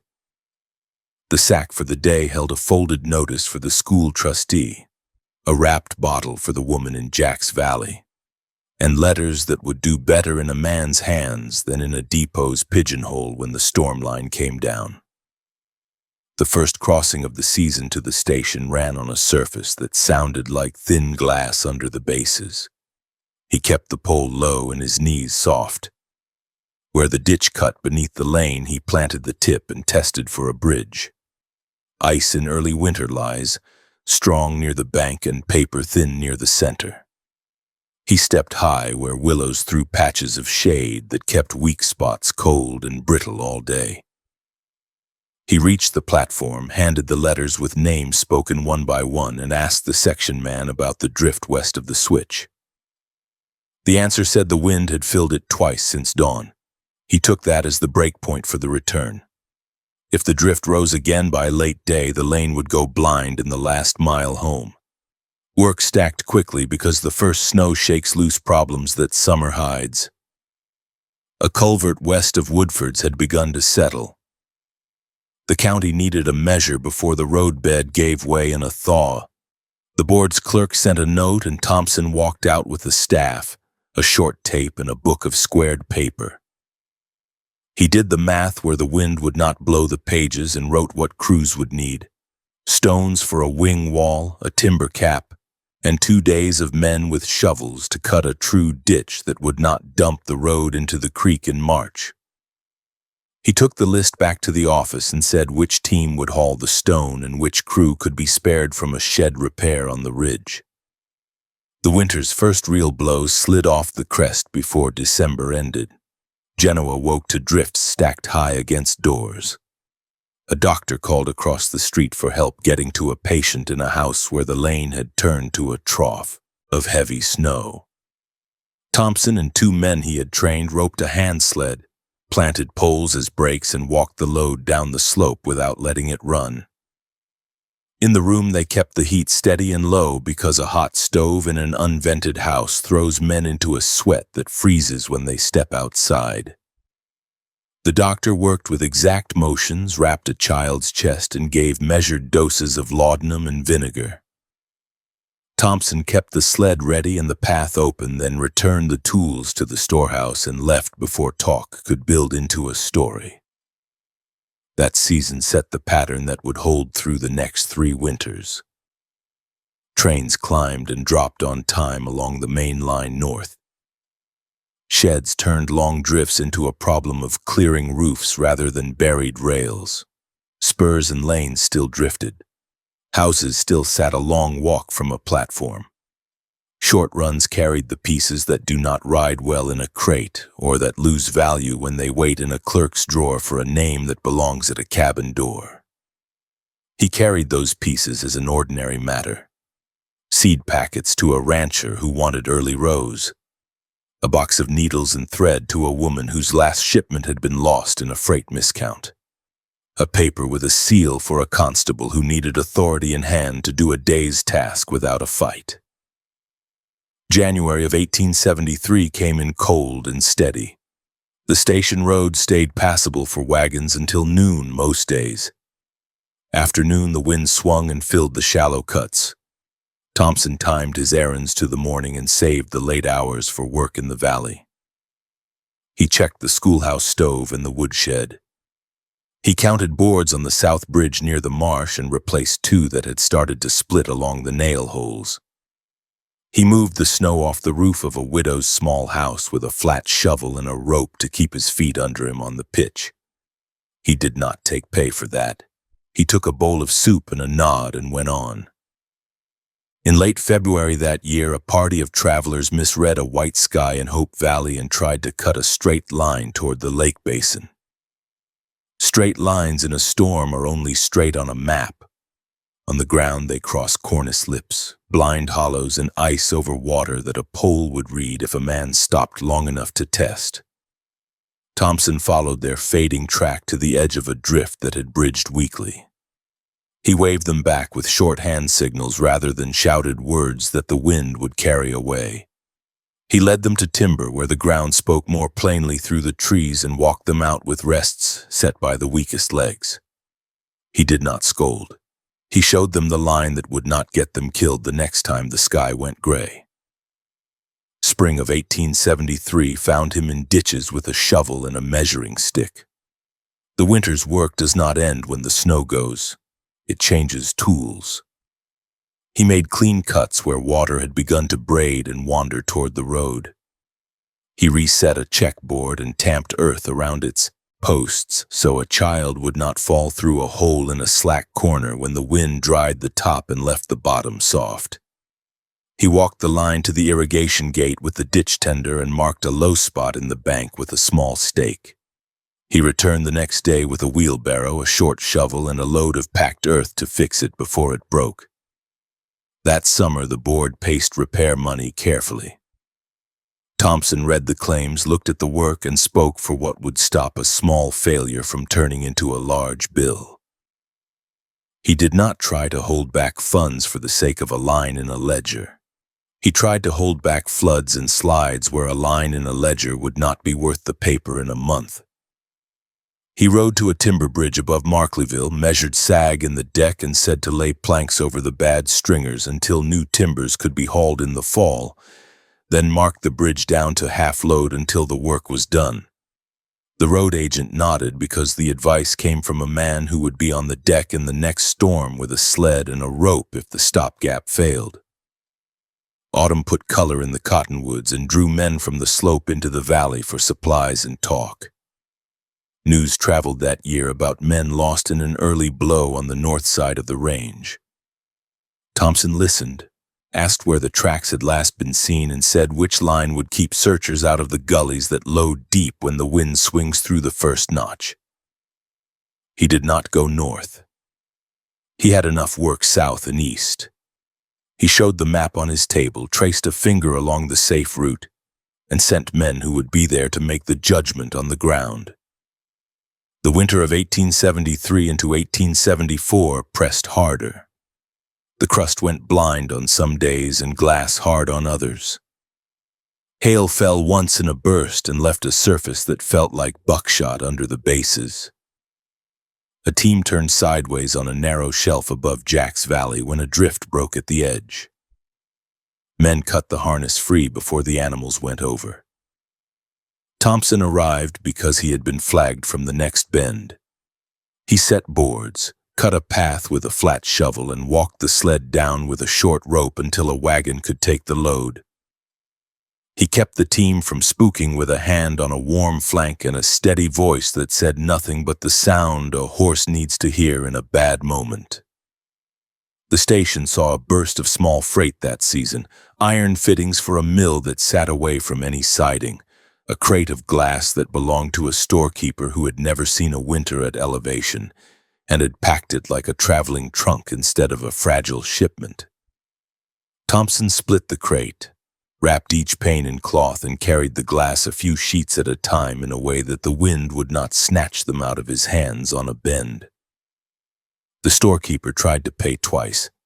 Thompson took once and told him to pack better or send for fewer breakable things when the season turned harsh. Early spring again returned the tools to earthwork. The school roof had lost a shingle line in a late wind. He and two men from the board climbed with ropes and nails and fixed it before a warm rain could find the gap and rot a rafter. The count of culverts on the south road stood short by one because a marsh had been allowed to spread. He cut a straight ditch with a gang of boys let out early, set stones by hand to hold the edges, and laid two planks where the footpath crossed so small legs would not tramp the work into mud. The boys took to the job faster than men expected because the man in front of them did not treat it like a punishment. He treated it like a task that would make their own walk to school easier next winter. By mid-1874, he had begun to feel an ache below the ribs that came and went with work. He did not talk about it. He shifted loads toward his spine and bent his knees with more care. He ate more broth at night and less hard bread. He kept his pace and kept his lists. A July thunderstorm tore a wash across the station spur, and he walked the line the next morning with a pick, cutting a bypass so the next freight car would not sink to the axle. He put a note on the board table that said a crib of rock would keep the cut from opening again, and that it would take one day if the men were set in the morning and given their dinner in the field. The months turned without pause. In winter he ran short lines without drama. In spring he cut and tamped. In summer he put hay up straight and checked fences before the first dry wind. In fall he stacked wood and set a plan for which lanes would drift first if the wind returned to its favorite angle out of the west. He continued to teach because new faces kept arriving and old lessons keep men alive. He showed how to read flat light by ignoring what the eye wants to see and trusting the pole. He showed how to anchor a rope on a sled and how to walk down a slope with small, exact steps. He showed how to step away from a lip that looks safe in a whiteout and is not. In early winter of 1875, heavy snow came fast. A ranch up against the foothill lost a roofline over a hay shed when a wet fall set the stack heavy under the first crust. Thompson and a crew pushed the broken timbers clear, cut fresh braces, and set a low pitch that would slide snow instead of holding it. He carried a bottle of laudanum to a woman with a cough who needed sleep to heal. He hauled a small parcel of type to a printer in Carson City who had bent a gear and needed new teeth filed to fit a shaft. He stood at the schoolhouse and looked at the stove and the pile of wood and said to buy one more cord because a late cold snap would take the last stack down to nothing in a week. January of that year brought a thick, still cold that polished every slope to glaze. He shortened range to avoid a fall that would end a season. He kept to timber when he could and used the pole like a third leg on Side Hill. A young man new to the valley asked again why one pole and not two. Thompson set him on a low slope and had him plant the single pole above the uphill boot and then step, and then run the same line with two poles where his hands wanted to tangle. The lesson landed. The young man chose the single pole for work and saved the pair for play. The ache below the ribs returned in March and held longer. He worked through it because work had never asked his permission. He fixed a gate that stuck when frost warmed. He mended a harness trace. He walked a letter from a soldier's mother to a miner who had once worked for her husband because some words should be spoken at a door and not handed through a window. He slept less soundly and rose slower, then moved at the same deliberate tempo once his legs warmed. Spring of 1876 arrived on a bright morning that made the meadows look younger than they were. He set fence posts straight where thaw had tilted them and walked the ditch with the tender to mark the thin spots that would leak when the first water rose. He stacked a new cord of wood and cut kindling while the ground still held firm underfoot. He packed a small sack with letters for Woodfords and a bottle for a man on the spur. He told Agnes the wind had swung to the south and would likely bring a wet front in 2 days. He lifted the boards to check the bases, found one long scratch from a hidden stone under a shallow drift, and planed it smooth with steady strokes until the grain ran clean again. He did not speak about the pain that now woke him at night. He spread the work across the day so no hour carried too much weight. He kept the lists in his head and checked them with Agnes in the evening. She saw what he did not say and set water to heat before he asked. She kept the house warm and the child quiet when he came in after a day that had run longer than sense would recommend. He ate, mended a strap, looked once at the ridge where the last thin bands of white held under the north faces and set his boots by the door for morning. By the first days of May, the valley had opened fully. The school held lessons with the door propped wide. The board table held a short list of repairs for early summer and a longer list for after harvest. The station ran trains on time, and the section house stacked ties in even ranks that spoke of calm after a hard stretch of weather. Thompson moved through these days with the same quiet accuracy he had brought to every winter since he had first crossed with a sack on his back. He closed small gaps before they grew. He carried the pieces that could not ride a schedule. He kept the place whole by doing 100 small things without ceremony. He did not stage a farewell run. He did not change his habits to fit a story someone else might write. He measured work by what the ground and the people around him needed that day. In those last seasons, he became the hinge that connected iron to door, platform to ranch, office to cabin, schoolhouse to woodpile, and depot timetable to the weather that cares nothing for clocks. The range still waited for mistakes. He made fewer of them than most men because he treated every task as a slope where a wrong step costs more than a minute. He bent his knees, set his edges, planted his pole, and moved on. May 15th, 1876. Wind pushed a cool line across Diamond Valley and a thin cloud hung over the ridge while John Albert Thompson sat in his small house and spoke to his son with the same steady tone he had used on cold slopes and in warm rooms for many years. The pain below his ribs had sharpened through the last weeks and then settled into a tightness he could not shake. He had done the morning's small chores as if routine might argue the body back into order. Water for the stock, a look at the ditch checks, a count of fence staples on the bench. By midday he lay quiet and the family kept the room warm without turning it close. He told Arthur to be a good boy and to mind his mother. Agnes kept water hot and watched breath and color. The house did not ring with panic. It held a measured calm that had carried this home through storms and long nights. The sickness had not arrived as a single blow. In late winter, he had felt a small ache after a day spent on a short line to the station with letters and a bottle for a family in Jack's Valley. In March, the ache began to wake him at night. He shifted loads closer to his spine and shortened his walk to avoid an hour that would set the pain to a steady fire. He ate broth and bread without complaint. He took his place at the board table when needed and filed the same exact reports he had written for years. He patched a cracked binding for a neighbor and shaped a small ski for Arthur with the clean plane strokes he had always used, slow and even, as if steady hands could keep all things level. In the last week, the pain had shortened his breath and given him a fever that did not break. He did not speak about fear. He spoke about work that needed doing.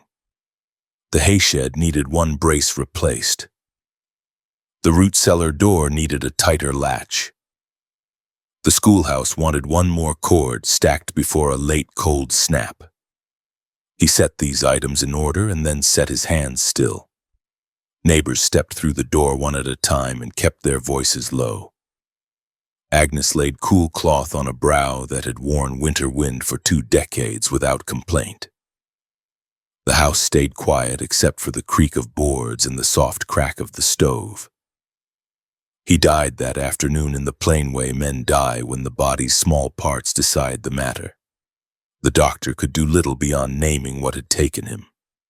Word reached Woodford's in Genoa and then climbed the benches to Virginia City and Gold Hill. The message moved along the same informal lines that had carried his work for so long. From a door to a gate to a station to a camp, one voice to the next.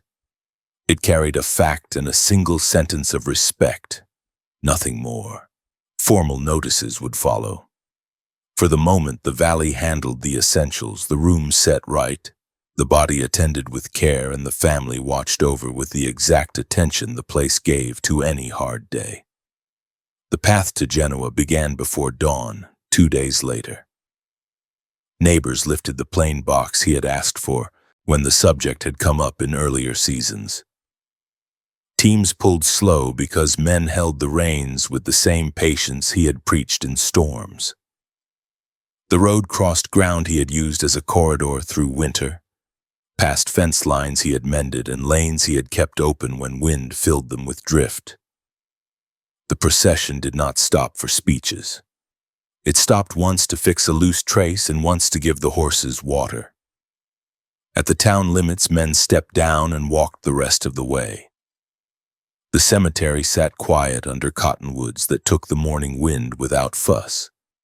A grave had been opened near a spot he would have approved, simple ground with a clear view of the valley he had joined to the slope against a wall of snow year after year. Townspeople stood in a close ring. Some had watched him arrive with bottles wrapped in cloth when fever made a room raw with worry. Some had waited for folded sheets that resolved a debt or set a claim right. Some had learned to move over winter ground because he had shown them how to shape a board, how to plant a pole, and how to trust small exact movements when a slope turned to glaze. A minister spoke a short line of scripture. An old freighter said that a dependable man does more to keep a place alive than any fine words from far rooms. No one tried to turn the day into a pageant. The box went down, the lines were thrown, and the earth closed over a life measured by work rather than talk. A stone did not appear that week. The family and the town settled the days and then the weeks. Agnes kept the house, paid the small bills, and set a strict account for seed, wood, and cloth. Neighbors brought meat on the bone and bread. The board sent a clerk to ask whether any county claims should be filed. She answered in the same clear way she had always spoken. She asked for nothing beyond what was due and turned back to the next hour's work. In time, funds were gathered for a marker that told what needed telling. When the stone rose above the grass, it carried the image of crossed skis and a simple line that said a man had been here and had done his duty. The letters did not make him larger than he had been. They made him clear. Genoa made a habit of walking to that stone on days when weather and ceremony encouraged it. A visitor who came without context learned the essentials in a glance. A Norwegian who had taken another name without losing the strength that came from the first one. A worker who had tied winter towns together with long boards and a single pole. A husband and a father who had kept a house warm and a valley orderly in storm months when roads turned to memory and a lesser man would have stayed indoors. The towns around the valley repeated the story with their own emphasis. Carson City spoke of letters and legal papers that reached desks when they had to. Gold Hill and Virginia City spoke of belts, bottles, and parts that kept mills from failing in the night.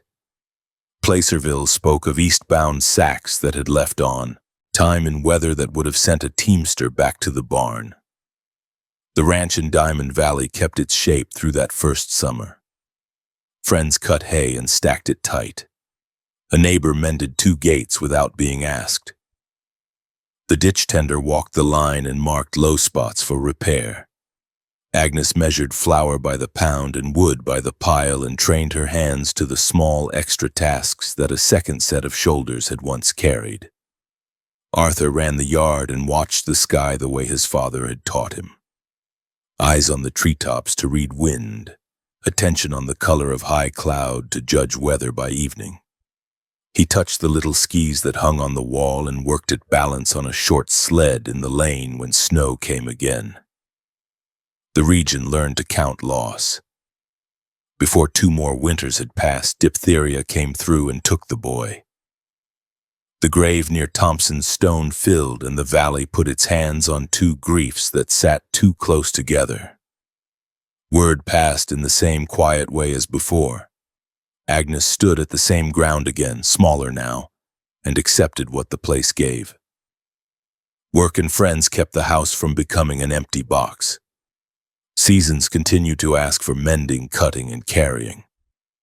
She met those demands with the calm that had kept a room steady during births, storms, and bad news from far rooms in a different city. The pieces of his civic work did not vanish with him. Men he had trained on short winter lines kept lanes open between ranches and stations. The board used his earlier notes to guide repairs on the South Road and on the bridge near the marsh. A school stove burned hot because he had pressed for an extra cord when men with neat ledgers had thought less wood would do. The ditch banks held because he had paced them in spring and led the crew that tamped a soft reach before waters rose.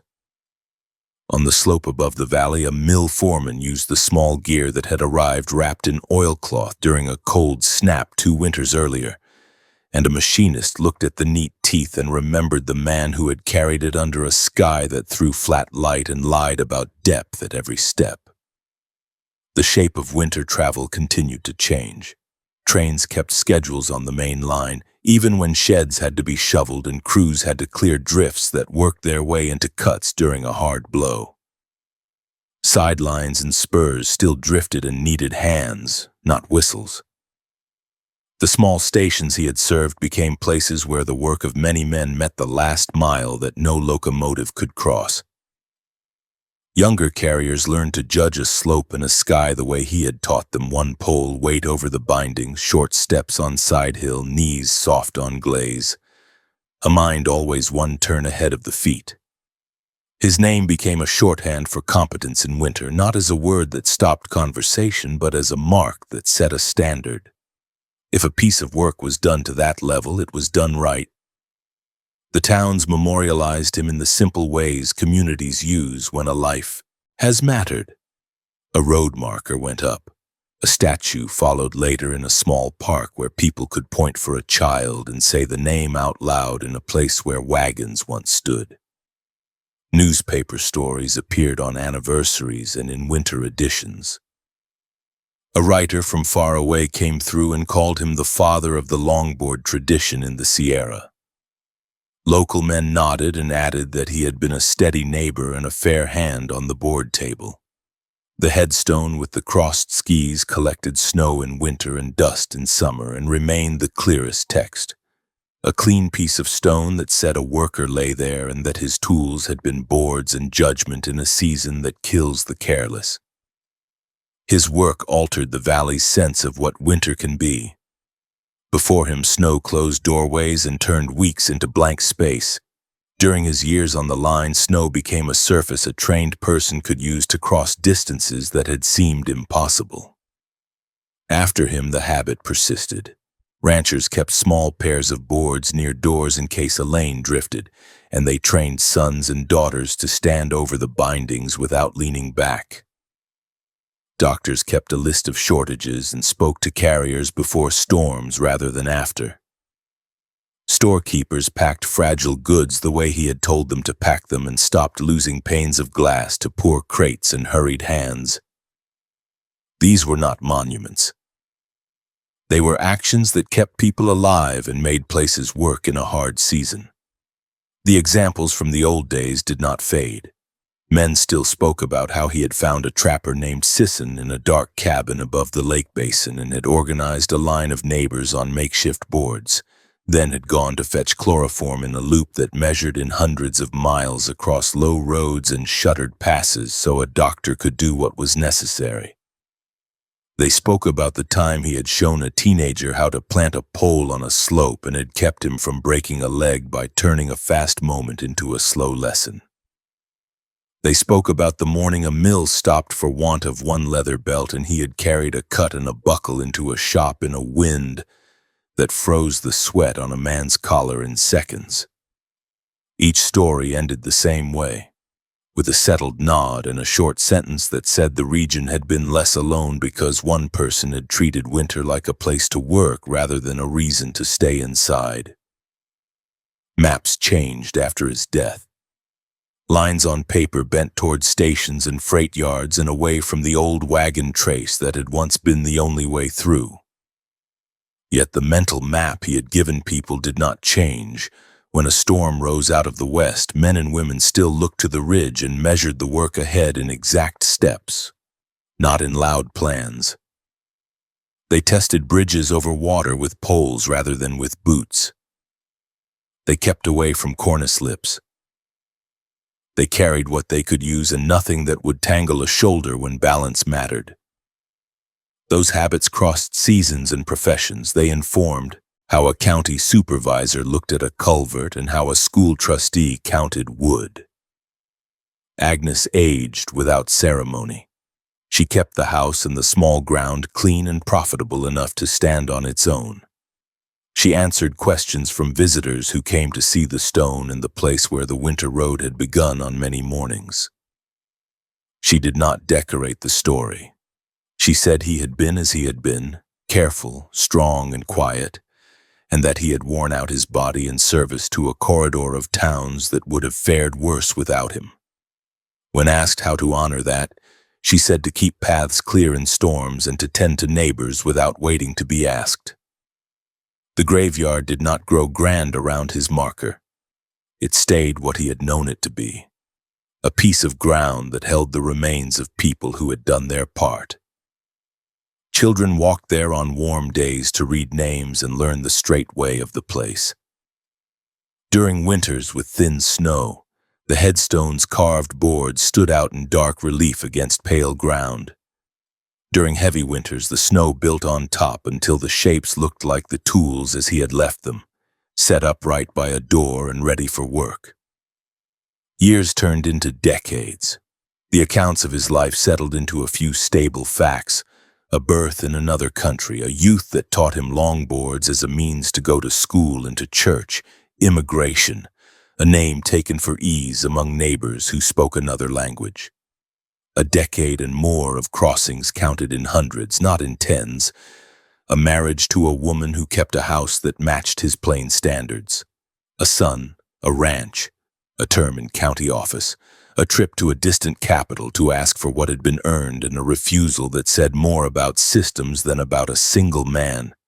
A death before old age, and a stone with crossed skis set where the valley could see it. The record did not grow ornate. It grew exact.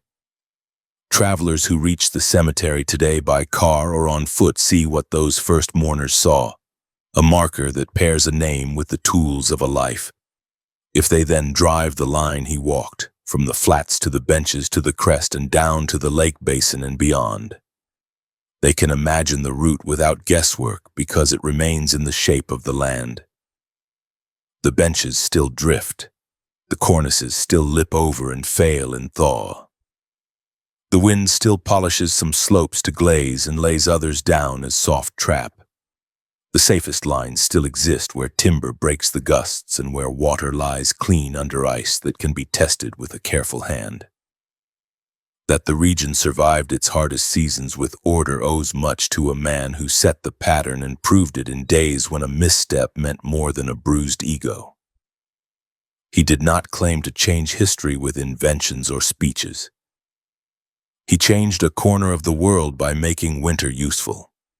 The proof lives in the quiet facts of people alive who would have died, of sacks delivered that made machines run, of paths taught to neighbors who used them to fetch help, of a county that learned to mend before failure and to plan for storms with a practical list that fit on a single page. That is a legacy that does not need a flourish. It needs a steady eye and a good pole.